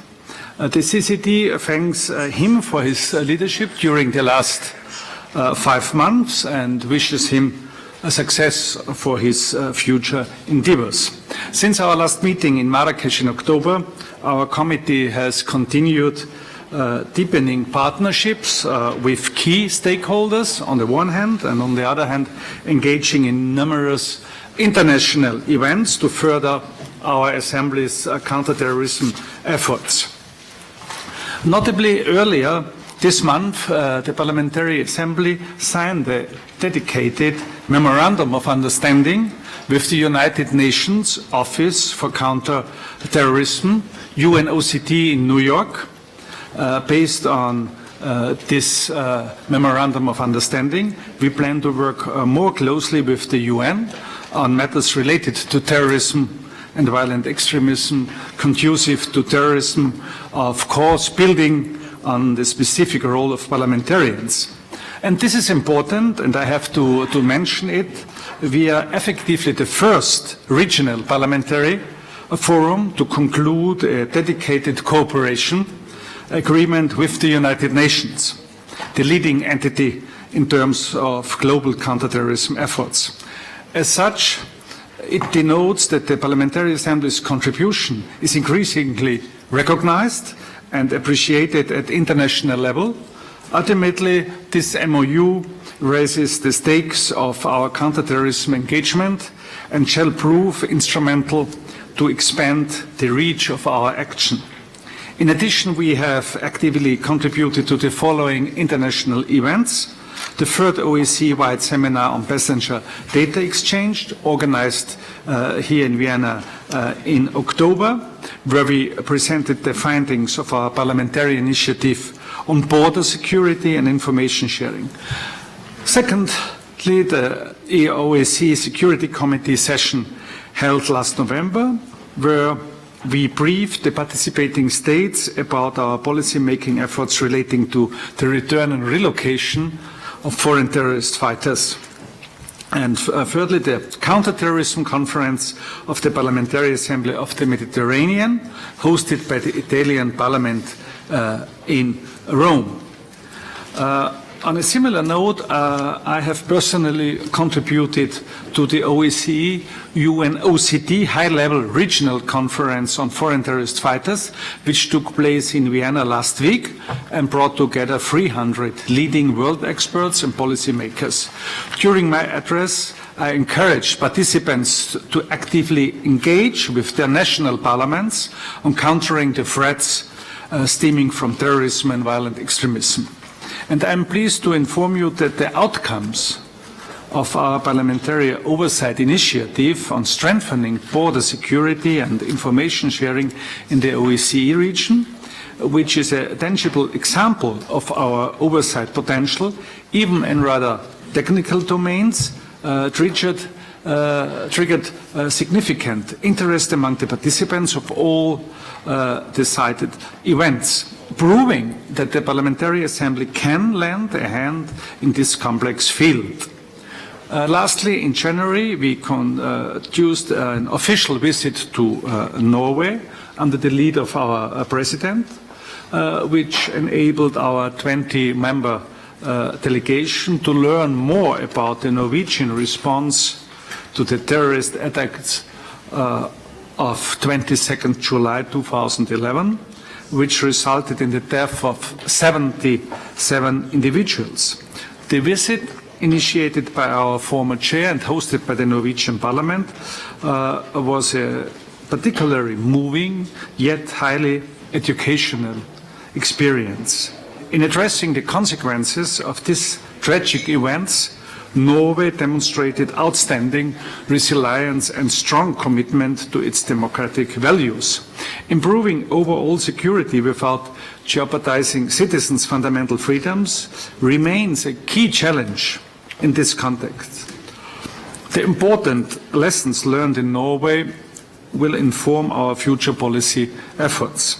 Looking ahead, I am confident that our reinforced partnership with UNOCT shall pave the ground to several concrete follow-up activities intending to build upon the Parliamentary Assembly acquis and leverage on the unique role of parliamentarians. For example, we will have the first coordination meeting of parliamentary assemblies on UN invitation in New York on 27th of March, with the aim to unlock the potential inherent to a stronger cooperation among parliamentarians around the globe.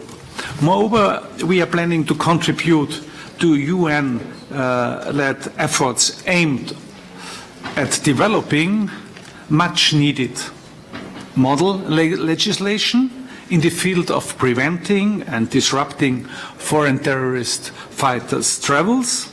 As legislators, our experience in lawmaking is quite unique.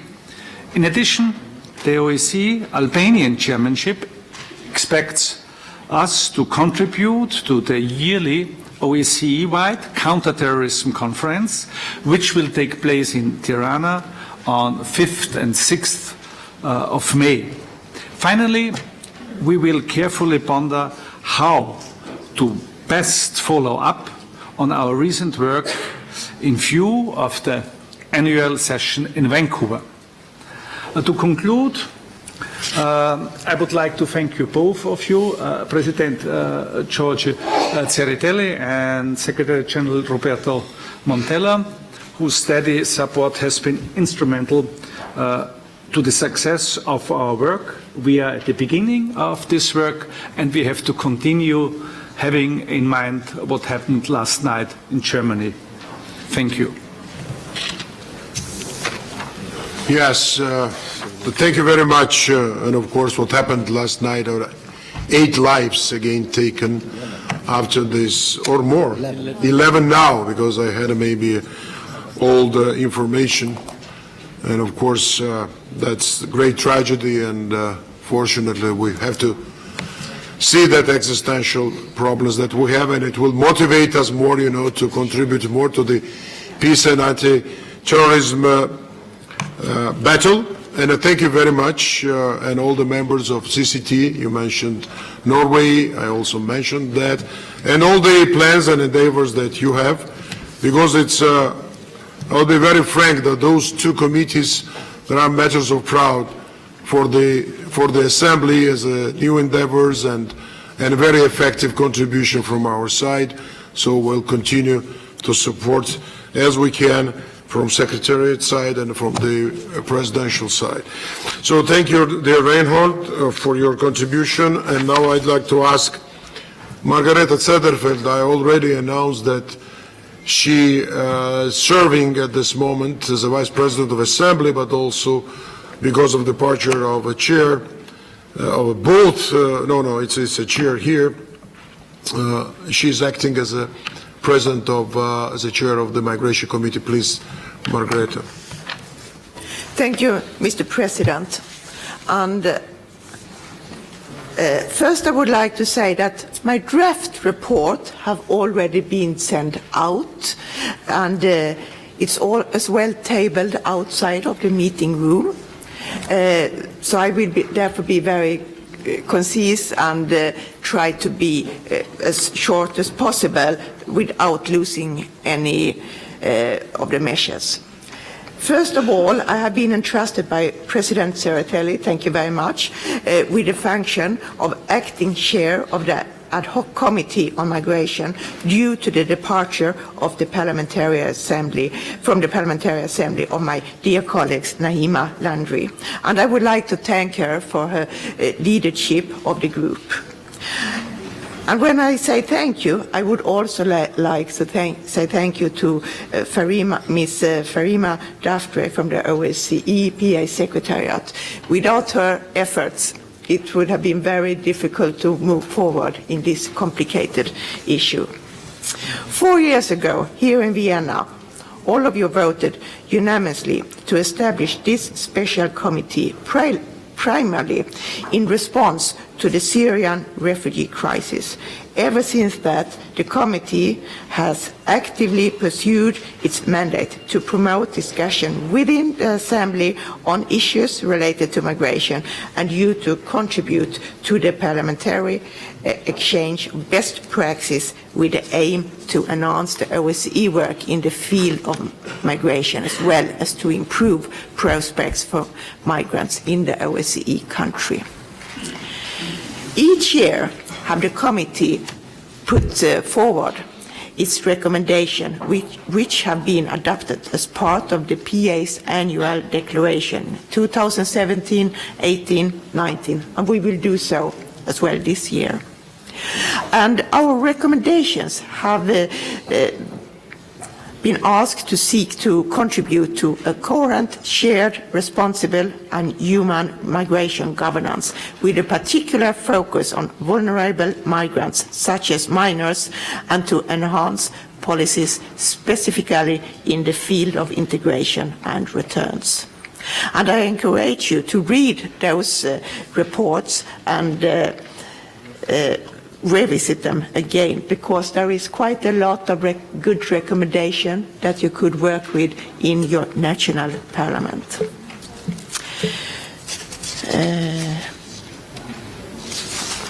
Where are we today? Yes, it's less migrants on the move in the European area, but we have seen when the crisis in Syria once again have grown, that there are more people on the move again. And this shows the importance to continue the work of the migration ad hoc working group.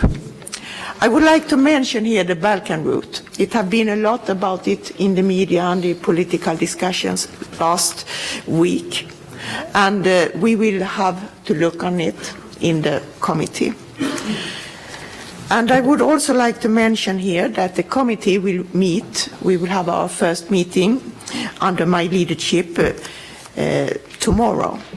And we will have a discussion on, first of all, the field missions designated to monitor the situation on the ground and develop a policy recommendation to the OSCE participating stage and the OSCE institution. I think this is a very important issue to go further on with. The second topic is to promote a discussion on the topic of migration within the OSCE PA. And the third one, to strengthen cooperation with the OSCE Secretariat institutions as well as outside actors. We will also as well go on with field missions, as it's given very important feedback. And here I would like to say thank you to Morocco. When we hold our autumn meeting in Morocco, they offered a very interesting and important program where we could study how Morocco worked further on to curb irregular migration through the Spain and cities of Ceuta and Melilla.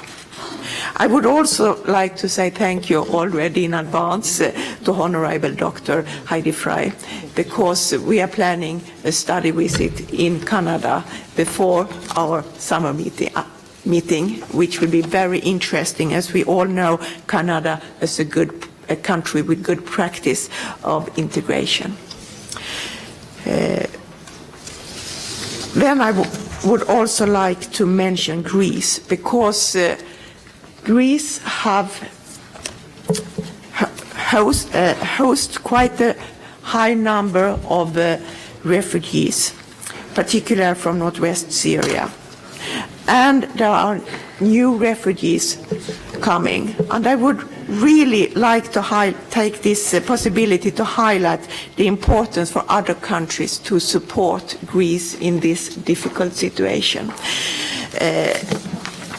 And by this, I stop my presentation here, and I look forward to meeting tomorrow with the committee, as well as to already announce that we will present a report on supplementary item for the summer meeting. Thank you very much, Mr. President.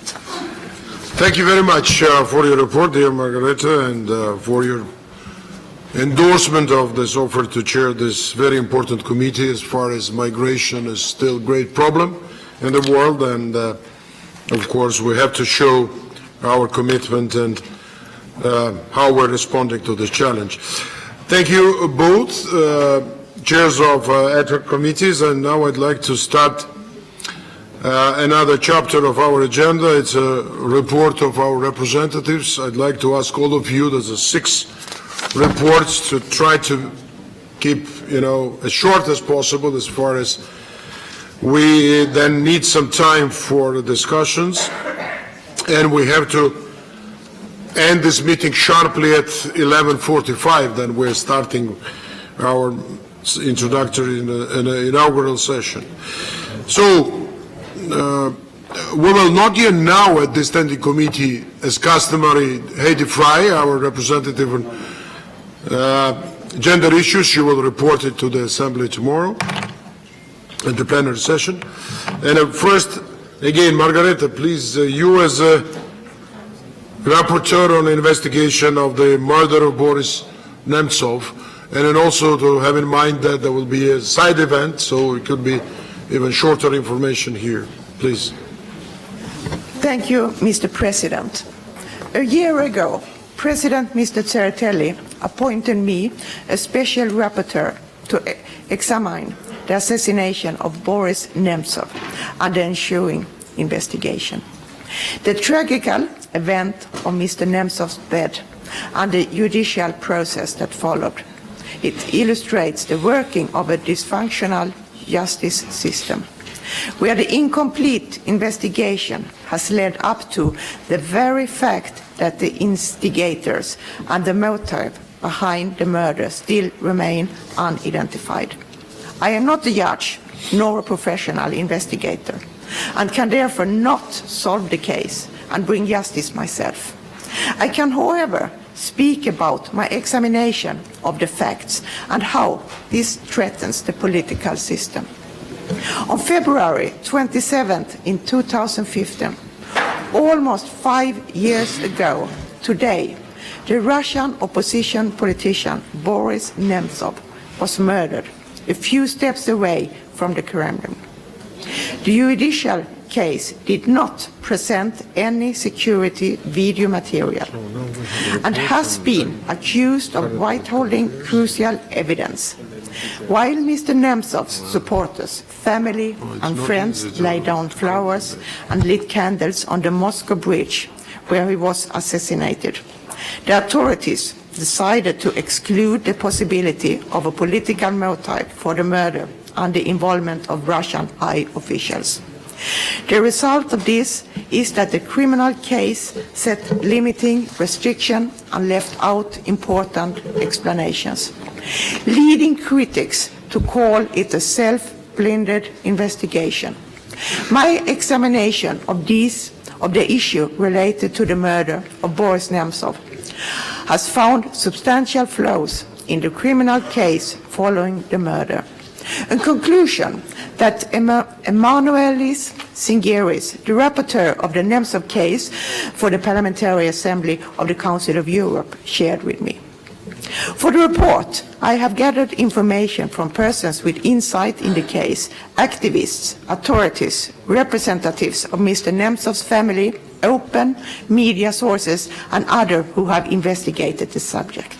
I have held a hearing on the subject and several times tried to open up a dialogue with Russian authorities to get answers to my questions, but I have not succeeded in this matter.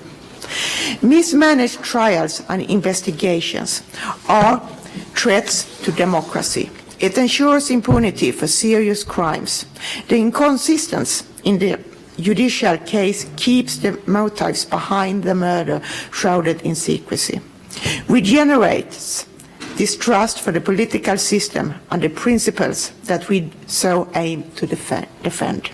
Fundamental human rights, such as the right to free speech, are not to take for granted and cease to exist in societies where those that hunt down people they disagree with are not brought to justice. We are set here in the Parliamentary Assembly due to promote and enhance human security.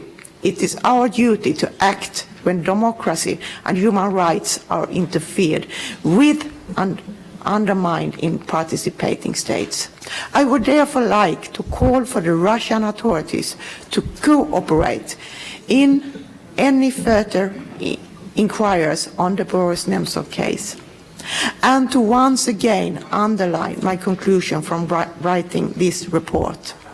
It is of absolute importance that any killing of statesmen, like the assassination of Boris Nemtsov, undergo transparent, impartial and thorough investigation in order to uphold the value of the political system that we are gathered here to improve and defend.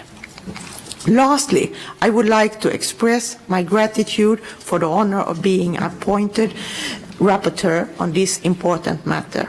With this said, I would like to hand over my report to Mr. Tsereteli, and the report is also addressed outside. And I would like to invite all of you to the side event that will be held at this lunchtime, where it will be a more deeper discussion on the report. Thank you very much. Thank you very much, Margareta. Now I'd like to ask Pascal Alizard, our Vice President, Special Representative on Mediterranean Affairs. Please, Pascal, the floor is yours.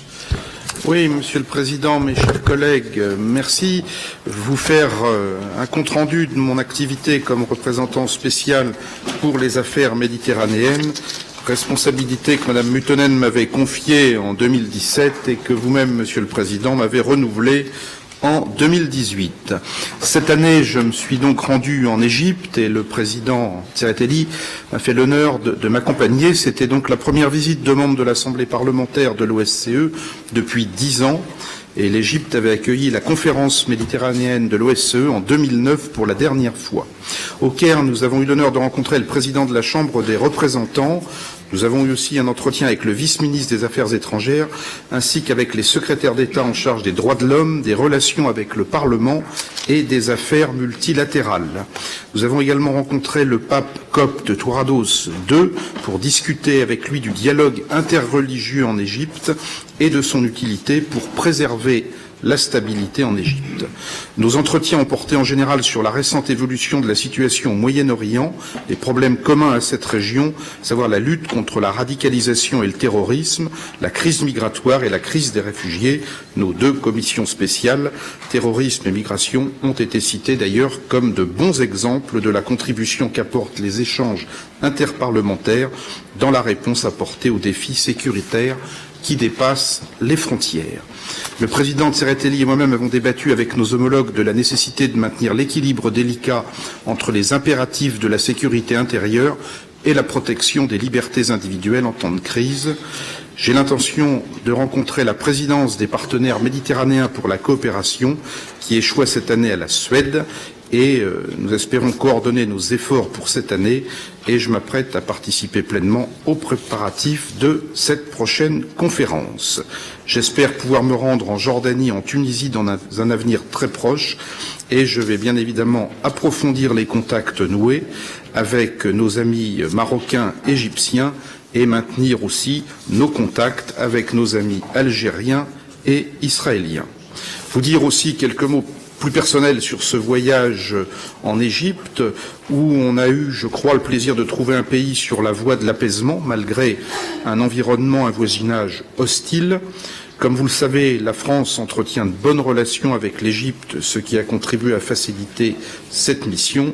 Je suis donc reconnaissant à nos homologues égyptiens de l'excellent accueil qu'ils nous ont accordé, et je veux redire qu'il est de notre devoir, à nous autres Européens, d'aider l'Égypte à se moderniser et à se normaliser, car c'est un des rares pays de la région, c'est pas le seul, mais un des rares pays de la région qui montre encore une certaine volonté dans la régularisation des flux migratoires.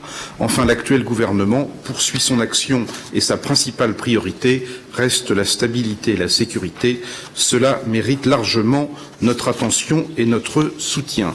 Je terminerai, Monsieur le Président, par quelques mots sur la situation particulière en Méditerranée orientale entre Chypre et la Turquie, relation qui ne cesse de se détériorer.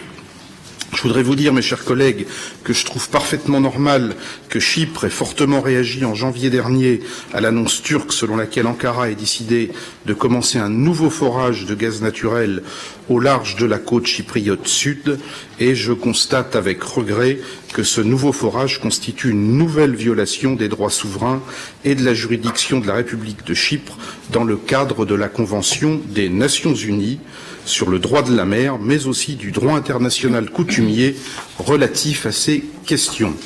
Suite à l'annonce par les autorités turques selon laquelle le navire de forage Yavuz va être développé pour une nouvelle mission, l'Union européenne a rappelé sa position concernant les activités de forage illégales de la Turquie dans la zone économique exclusive de Chypre. Des mesures concrètes visant à créer un environnement propice au dialogue de bonne foi sont nécessaires et je considère que l'intention de la Turquie de lancer ces nouvelles activités de façon regrettable vont dans le mauvais sens. En réponse à l'Union européenne, un porte-parole du ministère turc des Affaires étrangères a demandé à l'Union européenne de mettre fin à ces politiques irréalistes, préjudiciables et de deux poids, deux mesures. Je voudrais vous dire que la France partage les vives préoccupations de la République de Chypre face à l'escalade des tensions dans sa zone économique exclusive et la présence aussi de navires militaires turcs dans cette zone. Je vous rappelle que nous avons déjà condamné toutes les nouvelles tentatives de la Turquie d'effectuer illégalement des opérations de forage en violation flagrante du droit international. Vous rappelez aussi que les Nations Unies se sont également prononcées sur la solution globale du problème chypriote et qu'il a été demandé à la Turquie de mettre fin à ces actions.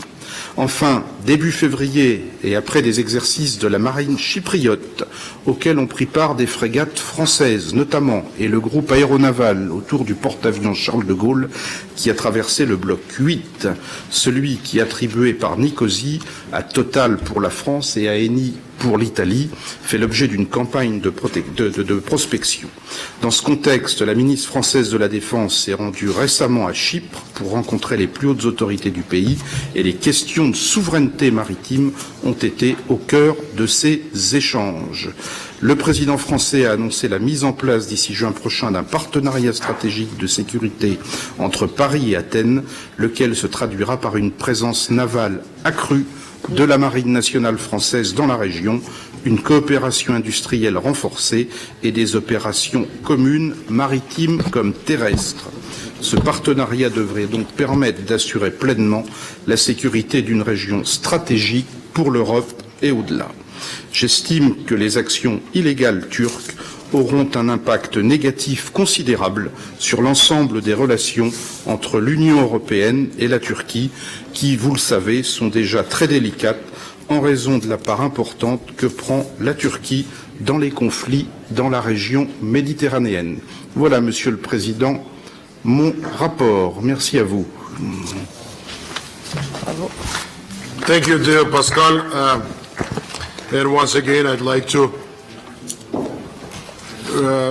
repeat that we very much accelerated Mediterranean affairs in our engagement after you became a special representative, and it's a very good example, and thank you for your efforts, and all the French delegation was supporting you. Now I'd like to ask Toril Etzheim, Special Representative on Arctic Issues. Please, Toril. Thank you, Mr. President, Mr. Secretary General, and also dear colleagues. I'll be brief. In the role of being your special representative on Arctic issues, I've experienced huge interest for the OSCE-PA's approach on these matters. We have had meetings with the other parliamentary groups like the Nordic Council and also PACE late last year, and also will further broaden this cooperation and also discussions on the topic in the months to come. A comprehensive report on Arctic issues will be presented at the annual session in Vancouver. I have focused on the consequences of climate change, which are increasingly being included as an essential element of security. Let me also use this opportunity to thank the leadership of the Second Committee for bringing Arctic issues under focus, albeit under the umbrella of climate change this afternoon. So I look forward to fruitful discussions and hope to see and hear you there. Thank you.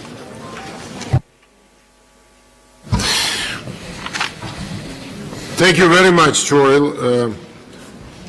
Also to saving our time, but to having main messages, and I think we'll hear in future more from you on climate change, especially Arctic issues. And now, please, Irene Paralambidis, our special representative on fighting corruption. And we appreciate all your activities, dear Irene. You started very well, actively, and please, your remarks were very much interested. Thank you, Mr. President, and I'd like to thank you and the Secretariat for all the support you have given us. Dear colleagues, I wanted to give you a short overview of my activities as a special representative that took place after our last meeting in Marrakesh. Firstly, I participated in October as a speaker in the Slovakian Chairmanship Conference on Anti-Shell Companies Law in Bratislava. This particularly important seminar fostered a discussion on the development of legal frameworks to increase corporate transparency and promote economic security in order to combat corruption. Slovakia's groundbreaking anti-letterbox legislation was thoroughly presented. I believe this is indeed an example of how the OSCE can serve as a platform for the exchange of best practices. In my speech, I underlined that this legislation could serve as a model for parliaments that wish to regulate these issues, and personally, I am willing to promote the adoption of similar legislation for consideration in my own parliament. In line with my mandate requiring the creation of strong partnership relations with international organizations active in the field of combating corruption, I visited in November the seat of the Organization for Economic Cooperation and Development, where I was received by OECD Deputy Secretary General Jeffrey Schleckenhauf and other high-level officers and experts. We discussed how to reinforce each other's multidisciplinary approaches to fighting corruption. In this context, I was asked to forward to you the survey regarding lobbying regulation, which I did. We also discussed emerging challenges in the field of anti-corruption and their potential impact for our economies and our societies. Furthermore, I also met at the seat of the Council of Europe with the executive secretaries of Greco and Manival, Mr. Gianluca Esposito and Mr. Matthias Kloth, and other high-level officers. I confirmed once again the significant input and the commitment of these organizations in combating corruption. All interlocutors underlined their willingness and strong interest in working in close collaboration with the OSCE, which I think is very important in terms of visibility of this assembly. The aforementioned officials have been invited as keynote speakers to the Conference on Combating Corruption, which is organized by OSCE in cooperation with the Cyprus Parliament and will be held in Cyprus in May. More information on this conference will soon be circulated to all delegations by the end of February. Last but not least, I wish to inform you that on Monday I addressed the first preparatory meeting of the OSCE Economic and Environmental Forum, where I stressed the role that national parliaments can and must assume in efforts to combat corruption. I underlined that the OSCE can function as a useful platform for exchange of best practices, and that the OSCE executive structures must liaise more closely with the PA in this field. Thank you very much for your attention. Thank you very much, dear Irene. We are following your activities. As I said, a very good start, to build up partnerships and to bring this message from the Parliamentary Assembly why it's important our involvement to tackle corruption. So I think you will be very successful in this endeavor. And now I'd like to ask one of the leaders of this assembly, Mark Pritchard, Special Representative of Southeast Europe, Head of delegation of UK. Dear Mark, floor is yours. And again, I'd like to congratulate you with your re-election. Of course, I could not congratulate with the Brexit, but your election was important. Thank you, Mr. President. I thought Brexit might come up at some point. I was appointed, as you all know, Special Representative on South East Europe in July 2018, and I've been tasked with serving as the Assembly's focal point in South East Europe, promoting dialogue and encouraging reconciliation and rehabilitation in the region. Excuse me. My mandate, as the Assembly will know, is to promote dialogue in all segments of society, in particular at the parliamentary level, in order to encourage reconciliation and rehabilitation in South East Europe, and in particular in the Western Balkans, and to make a contribution to the transformation and building up of democratic institutions, and to maintain close contact with and serve as a focal point for the Assembly's work in the region in general and its participation in the activities of the Regional Cooperation Council in particular. Also to advise and report back to you, Mr. President, on the situation in the region, in particular the development of the situation in Bosnia and Herzegovina, and with respect to the Belgrade-Pristina dialogue, and to communicate with relevant actors within the OSCE, as well as the Parliamentary Assembly committees here, dealing with migration and terrorism, who work on issues related to the region. Since my last report circulated at last year's annual session, I've continued to closely follow the situation in the region. Although the EU Council's decision to postpone the start of accession negotiations with Albania and North Macedonia in October triggered significant disappointment in both countries, the EU has not given up, though, on its enlargement agenda and has recently revised its accession methodology. It is imperative that Albania's and North Macedonia's foreign policy priorities are still orientated towards EU integration and fulfilled, that negotiations are opened before the EU Western Balkans summit in Zagreb this May. As mentioned, I have also followed developments in the EU-led Belgrade-Pristina dialogue. The protracted lack of a resumption of this dialogue remains deeply concerning. And early parliamentary elections are planned to take place in North Macedonia on the 12th of April, and regular parliamentary elections are scheduled to be held in Serbia on the 26th of April. And as Mr. President, you will know, this Assembly is likely to deploy election observation missions for both elections. Meanwhile, Albania has successfully launched its OSCE chairmanship. I pay tribute to the ambassador for Albania here at the OSCE. And in September last year, the President and the Secretary General paid their own official visit to Tirana to lend the Parliamentary Assembly's political support to Albania as it prepared to chair the OSCE. Furthermore, in October, Mr. President, you and the Secretary General visited Belgrade to take part in the 141st Assembly of the Interparliamentary Union and held meetings with high-level officials and stakeholders. Such a bilateral component of the visit offered an opportunity, in my view, to discuss Serbia's domestic and foreign policy priorities and regional cooperation with the country's authorities. Unfortunately, due to Brexit-related developments back home, I was unable to participate in both visits, but I'm glad that now we have a new government, a Conservative government, with a large majority. Members of Parliament, both in the Lords and in the House of Commons, will have more opportunity to participate in future visits wherever the OSCE may decide to send us or call upon us.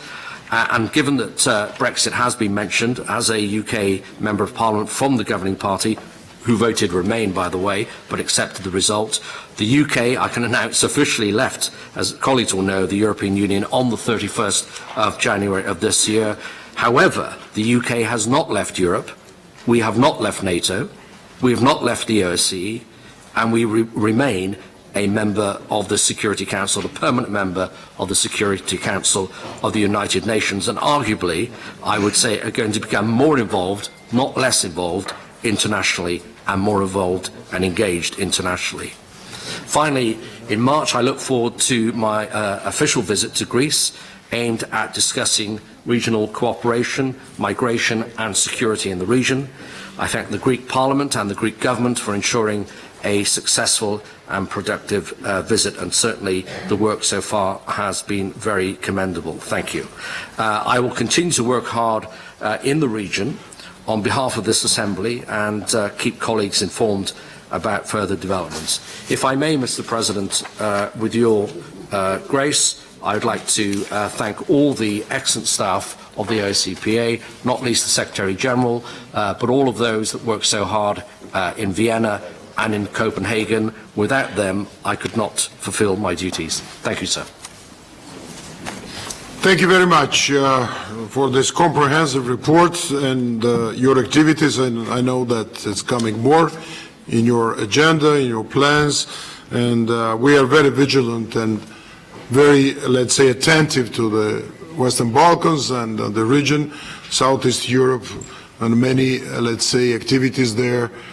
I also like to congratulate Albania after this very successful donors conference and the pledges from different countries and the European Union and other donors to help Albania after earthquake and to build up as soon as possible and to fill those damages and to heal those damages that happened in this country.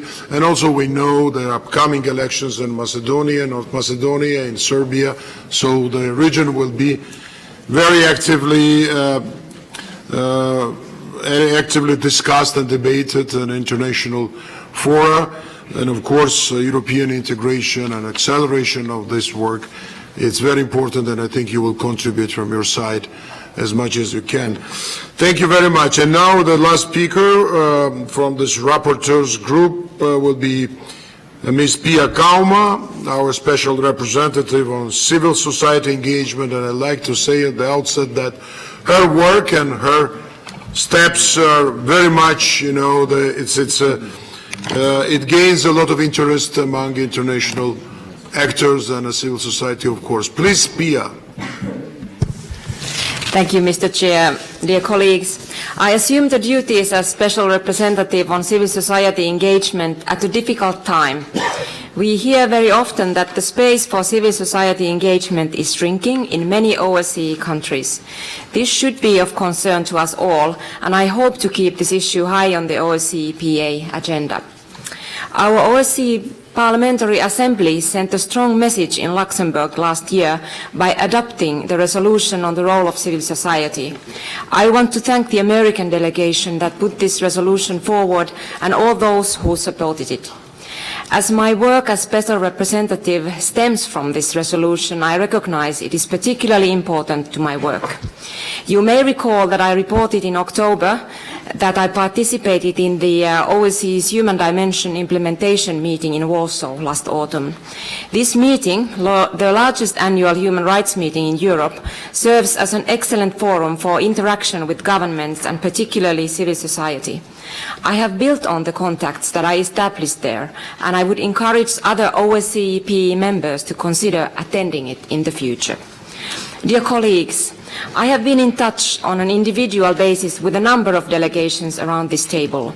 I cannot be and do not want to be the only voice of civil society to the OSCE-PA, but I do hope to enable them to voice their opinions. As a result, one of the activities I have undertaken is to ask for individual meetings with some delegations. This is not only for me to understand developments, but to help facilitate dialogue directly with civil society representatives when they have had difficulty establishing contact by themselves. Also, on individual country-by-country basis, I am trying to monitor developments in the governance or regulation of civil society work. When necessary, I have and I will continue to intervene with individual countries to encourage an open approach to NGOs and civil society.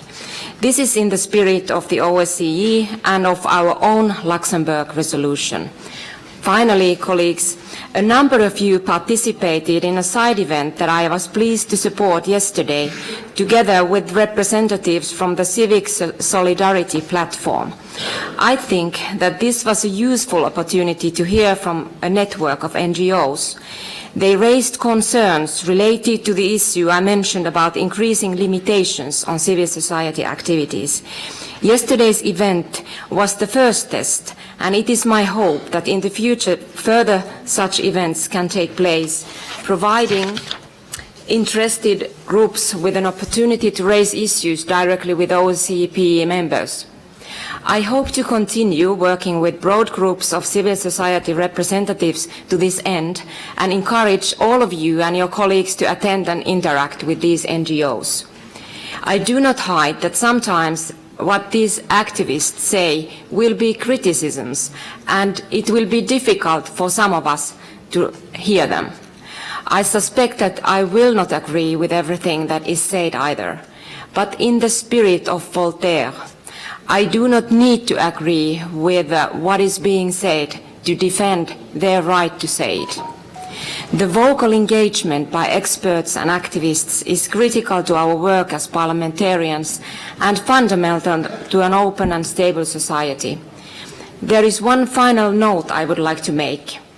Most of the NGOs that approach the OSCE PA work in the human rights field, but I want to be clear that my work is not restricted to this area.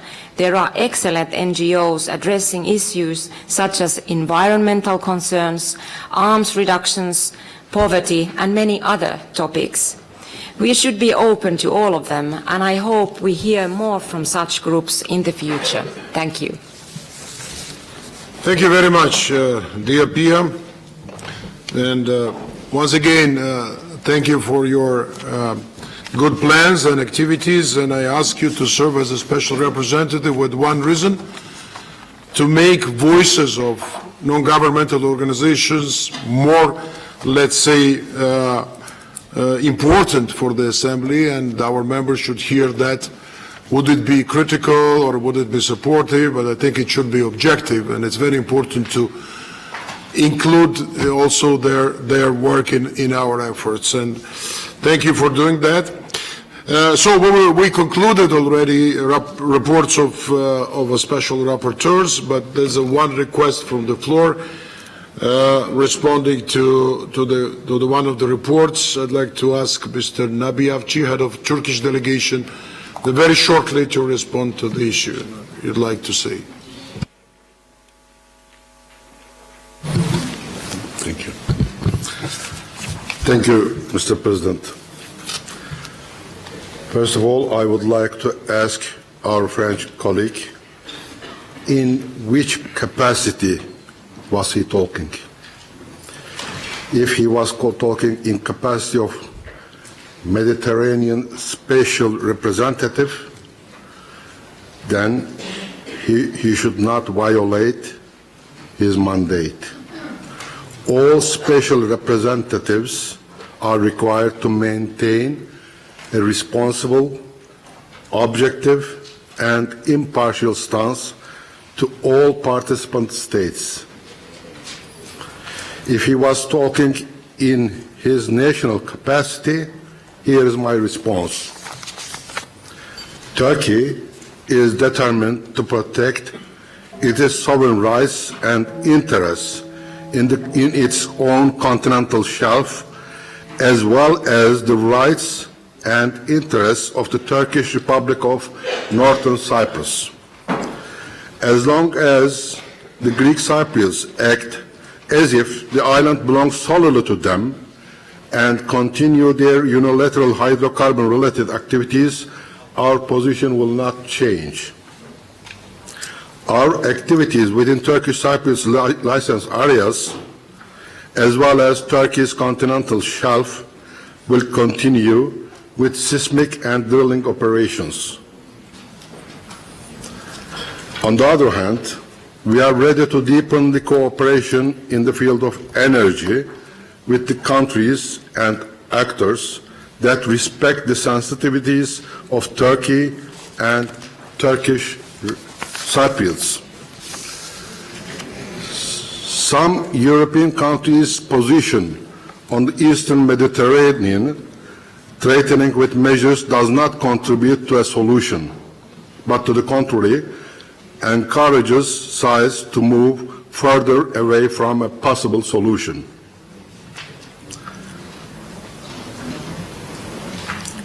Turkey is determined to protect the Turkish Cypriots' legitimate rights and interests until these rights and interests are guaranteed. Thank you very much. Okay, with this, we conclude that we will not. Yeah, but I understand, Irene, but then we can. We don't want to spark now a discussion here because just a second. There will be possibility also in the committees. There are special debate on conflicts and on other issues like this. Please, just very short. Not words, facts. Turkey is in violation of the international law. They threaten France, Italy, Cyprus, Greece, and they behave that they own half of the world. Thank you. No, I'm very sorry, but so we couldn't continue in this manner. Please, we are always trying to foster dialogue, so that's not a type of dialogue here, but I hope we will go to that in that vein. Now, I'd like to ask, we have few speakers and we have very short time. I'd like to start with Senator Wicker, our Vice President. Thank you, dear Mr. President, and thank you, fellow delegates. You've been kind enough at these winter meetings to allow me to sort of bring you up to date on my activities since we crossed the Atlantic and came over here ultimately to attend this meeting. I hope you appreciate the statement that the United States is trying to make by sending 11 delegates to this winter meeting of the OSCE, 6 Democrats, 5 Republicans, led by our President of the OSCE, Emeritus Alcee Hastings, who earlier today introduced and called attention to the presence at this Parliamentary Assembly of Ambassador to the OSCE, Jim Gilmore. I hope that makes a statement about our support for Europe, for security in Europe, for cooperation in Europe, much as I hope we made a strong statement in Munich a few days ago with the presence of 41 Republicans and Democratic members of Congress, speaking there at the Munich Security Conference about a number of issues that we have discussed today and will discuss later on today and tomorrow, such as the race for 5G. The United States is in a race for primacy in 5G. Perhaps some of our colleagues in the room are in that race, and may the best team win. But also there was a discussion in Munich about security of our 5G equipment, and for our part in the United States, we warned about Chinese elements in the equipment, such as parts from Huawei and ZTE. Certainly we talked about the rule of law. Also present here in Europe on behalf of the United States at the Munich Security Conference was our Secretary of State, Mike Pompeo, our Secretary of Defense, Mr. Esper, and the Ambassador to the European Union. I simply hope that we are conveying to you our great interest, our great affection for these organizations, for NATO, for the European Union, for OSCE, and our embrace of all around the world who support these shared values. We met with President Ghani of Afghanistan at the Munich Security Conference. I note that only yesterday he was officially declared the winner of that election, which took place last fall. Let me emphasize to those who are interested that the U.S. presence in Afghanistan is is not for any other reason than homeland security of the United States. And I think most of us remember 9/11 and what happened there. Any withdrawal must be conditions-based. President Ghani made it clear to our delegation that the vast majority of people living in Afghanistan want the United States to continue to be present there, and we will be there only so long as the people want us there. We were happy to meet with President Zelensky of Ukraine. We want to assist in their defense. I hope you've noticed that the weapons and the assistance from the United States has become more robust, and we wish them success. Also, items that were discussed and have been discussed today are of interest to us. Kosovo, Serbia, and all of the Western Balkans. Yesterday, I was honored to travel over to Bratislava and meet with the Foreign Minister Miroslav Lajcek. We wish our Slovakian friends all the best in their election, which is only 9 days away. And so thank you for that. And I might add to Peter Bonis, who's obviously deep in thought reading the rules, that, dear Peter, how are you doing? Yes. I just wanted to take this opportunity to thank you for your attention to the rules and to particularly call attention to your idea of shortening the testimony from members of the ODIHR organization.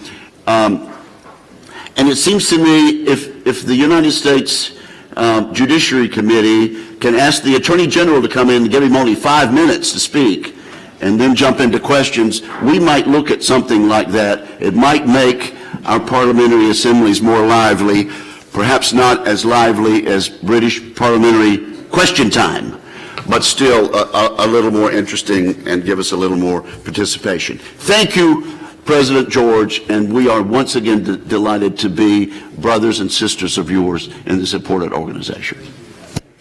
Thank you, dear Roger, and thank you for your words, of course, for many things that you are doing, but especially representing Parliamentary Assembly at the Munich conference.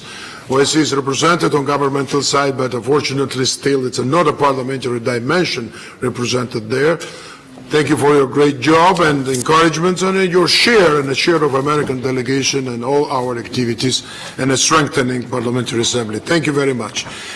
Another speaker, Mr. Konjoran, head of Armenian delegation, and once again, I'm very sorry, but let's try to shorten our remarks. We'll have other possibilities. Dear Mr. President, dear Secretary General, dear colleagues, I would like to thank President Tsereteli and Secretary General Roberto Montella for their comprehensive reports. I thank President Tsereteli for paying visit to Armenia. Visits of PA President to the region testify continued attention and engagement of the Parliamentary Assembly in South Caucasus. Such engagement gains even more importance in terms of support to democracy, human rights and rule of law.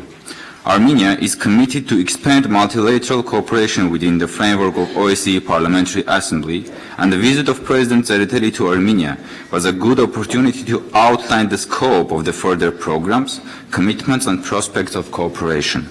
President Tsereteli had meetings with Chairman of National Assembly. He was received by the Prime Minister of Armenia and the Minister of Foreign Affairs. We certainly acknowledge potential of parliamentary diplomacy in advancing peace in the region. We believe the initiatives to imply parliamentary diplomacy tools can have added value if discussions organized with parties to the conflicts are of inclusive nature, involving all elected representatives of peoples. In this context, I wish to recall the parliamentarians of Nagorno-Karabakh, Azerbaijan and Armenia played an essential role in setting necessary conditions for ceasefire by concluding Bishkek Protocol in May 1994. The human rights of the people of Nagorno-Karabakh should be at the heart of any conflict resolution proposal. The people of Nagorno-Karabakh should have full ownership in the peace process, which can be ensured through the participation of their elected representatives in the negotiations. We believe the further democratic transition in the region is crucial for creating a conducive atmosphere for the peace process. In this regard, I'd like to inform that the people of Artsakh will exercise their right to vote in the upcoming nationwide elections to be held in their homeland on March 31, in which the people of Artsakh will elect their representatives, the President and the members of the National Assembly through free expression of will. Dear colleagues, the Velvet Revolution in Armenia manifested the decisive resolve of the Armenian public to embrace progress and reforms aimed at fighting corruption, strengthening the justice system and the rule of law, consolidating democracy, human rights and fundamental freedoms. The parliament and the government in Armenia enjoy the high legitimacy and support of the people, and this provides us great opportunities for the implementation of democratic reform agenda. The upcoming judicial reforms in this sense are extremely important for us to create an independent judiciary. The development and improvement of democratic institutions are the key elements of our daily activities. In this respect, we will closely cooperate with civil society, providing inclusiveness and high efficiency. And last but not least, I am pleased to inform that jointly with ODIHR and OSCE Parliamentary Assembly, we will organize a conference on parliamentary integrity in the OSCE region, A Way Forward, to be held in Yerevan, Armenia from 11 to 12 June 2020. Dear colleagues, I look forward to welcoming you in Armenia. Thank you very much. Thank you very much for your presentation and remarks. Now I'd like to ask Mr. Peter Tolstoy, head of Russian delegation, for his short remarks. Please. Спасибо большое, господин председатель. Я хочу поблагодарить вас и генерального секретаря Мантеллу за работу организации, также поблагодарить всех докладчиков за содержательные доклады в ходе нашей работы. Наша делегация тоже состоит из 14 парламентариев, представляющих Верхнюю и Нижнюю палату наших парламентов. И мы, так же как и господин Уикер, тоже поддерживаем Европу, потому что мы являемся самой большой страной на этом континенте. И в связи с этим я хочу напомнить всем нам, что наша организация называется Организация по безопасности и сотрудничеству. Есть много тем, которые сегодня нас разделяют, но хотелось бы предложить одну, которая, безусловно, объединяет большинство сидящих в этом зале. В этом году исполняется 75 лет победы над фашизмом в Европе. Это общая победа союзников Соединенных Штатов Америки, Великобритании, Советского Союза и Франции, которая заложила основы современного миропорядка и существования Совета Безопасности ООН. Мы хотели бы предложить всем главам делегаций и всем делегациям, парламентариям, которые сегодня работают в Ассамблее, совместно подписать документ, в котором бы мы констатировали, что в 75-ю годовщину этой победы мы вместе одинаково оцениваем то, что происходило в Европе в эти трагические годы. Мы говорим о том, кто победил, и признаем итоги Нюрнбергского трибунала. К сожалению, сегодня в некоторых странах Европы высказываются сомнения в том, каким образом происходила Вторая мировая война на нашем континенте. И поэтому я обращаюсь с просьбой, если вы сочтете возможным, это не политическая декларация, это, если хотите, историческая констатация нашей общей европейской истории. Той истории, которая продолжается и сегодня, и ради будущего континента мы здесь все и собрались. И последнее, я хотел бы, воспользовавшись моментом, пригласить всех коллег сегодня после общего заседания трех комитетов, после пленарного заседания в 1:15, здесь на 5-м этаже, мы хотим открыть небольшую фотовыставку, посвященную этому событию. Спасибо большое за внимание. Thank you very much. Now, Mr. Nikita Poturaev, and also to have in mind that we have a special then debate in the committee. Sure. Thank you very much, Mr. President, Mr. Secretary General, distinguished colleagues. I will be as short as I can. I had very polite speech, but I will tell a few words about this day. It's a usual day in Ukraine. Ukrainian troops were under fire only 11 times, and only one Ukrainian soldier was injured. So Russian mercenaries led by Russian commanders only 11 times gave the order to open the fire against Ukrainian troops. It's also usual day because as we are sitting here, Ukrainian citizens are tortured in secret jails in Donetsk and Lugansk, tortured by FSB officers and their mercenaries. Well, we know from independent Russian reports from Russian Federation that people are tortured inside Russian Federation, but in occupied territories they are much more innovative, I would say, in this question. And the Ukrainian citizens are tortured by not only electricity but also by hammers, sticks, tortured by raping women and men in absolutely unnatural ways. Tortured according to the best practices of Stalin's NKVD and Hitler's Gestapo. That is quite symbolic, of course, in the year of 75th anniversary of Victory Day in Europe. So I'm finishing, and I just wanted us to remember about usual day in Ukraine. Also that unknown number of Ukrainian citizens will be killed today in secret jails in Donetsk and Lugansk. We don't know how many because they throw bodies in old mines and city canalizations. So let's just remember about usual day in Ukraine today. Thank you. That's why we always will remember that, and of course we will continue this discussion and debate, and the most important to stop this calamity, the tragedy, what's happening now. And now there are three speakers. Just a second. Doris Burnett, and I'd like to ask all of you very short, and then two very, very short. It's Alizar, then Tahir Mirkishli, and then we'll finish because we have to go into the session now. Please, Doris. Vielen Dank, Herr Präsident. Zuerst möchte ich daran erinnern, Roberto, er hat sich gefreut, dass der jetzige Präsident über so lange Zeit präsidiert hat. Da kann man mitarbeiten.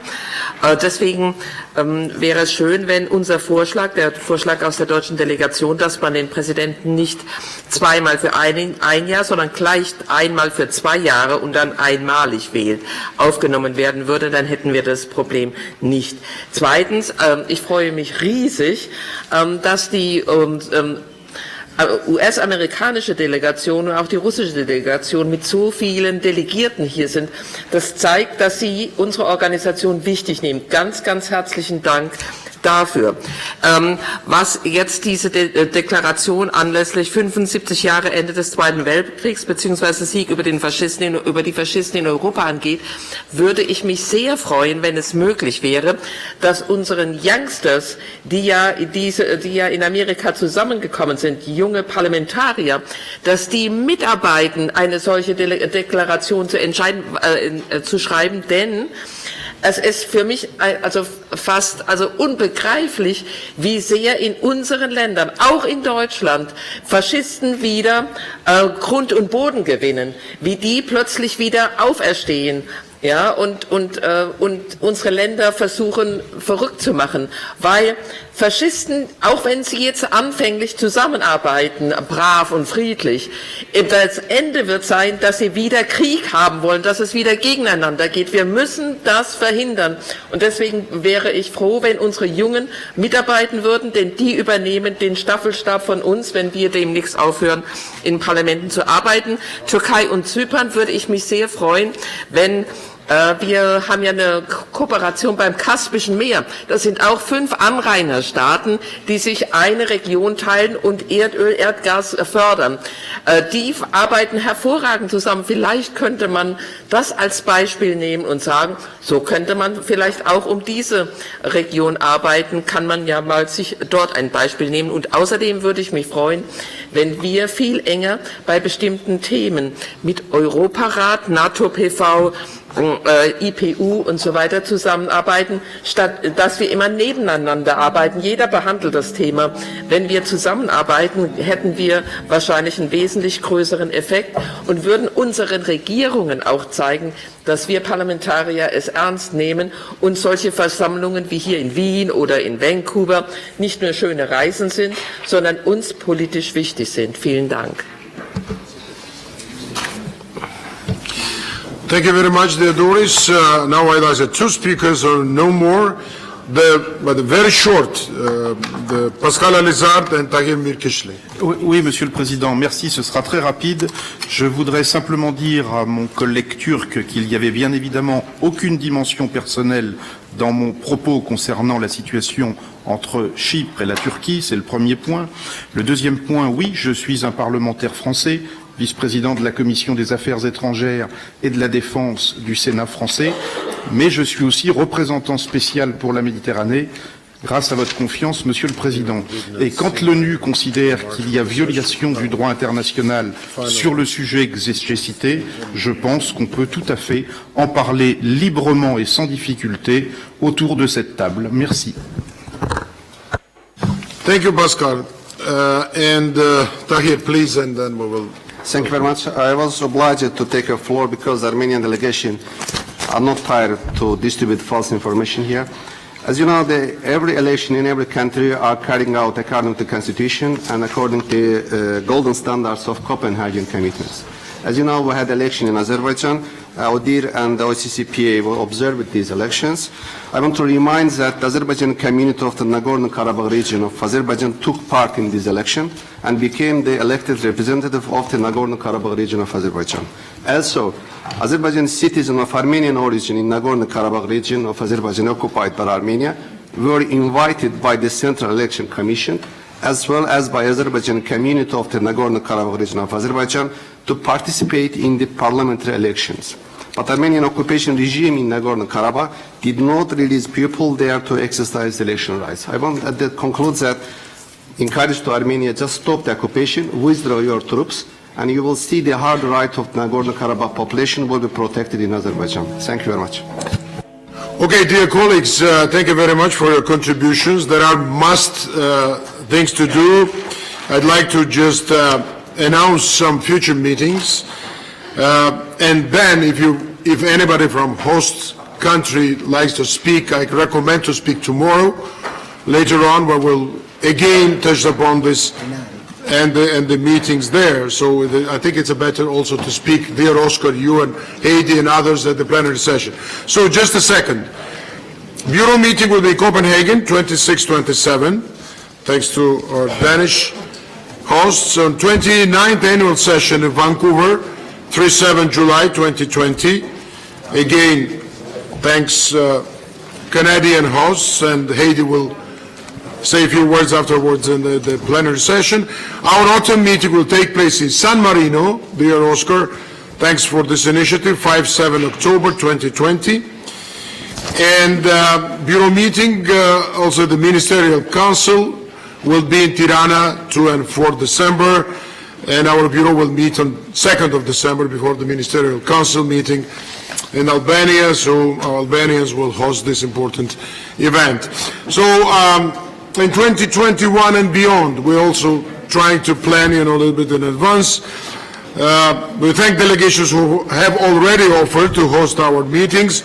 Remind you that 2021 annual session in Bucharest, Romania, autumn meeting in Dublin, Ireland, and of course we'll meet in Vienna again for the winter meeting, and again, great appreciation to our hosts. Discussions are ongoing with the several delegations to host meetings in 22 and 23 onwards, and I thank those all national delegations for their generosity to support our work. For instance, Armenia, who already expressed the desire to host our annual session or annual sessions. We agreed almost with the Prime Minister, also with the leaders. And with this we'll... Was it 30 seconds? No, please. So with this we conclude this meeting. The Standing Committee, thank you very much for your great cooperation, good ideas, And now I'd like to invite you all to the hall for inaugural session. Thank you very much.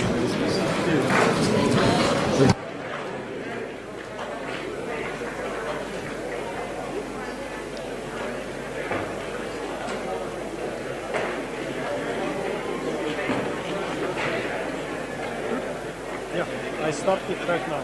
Perfect. Okay.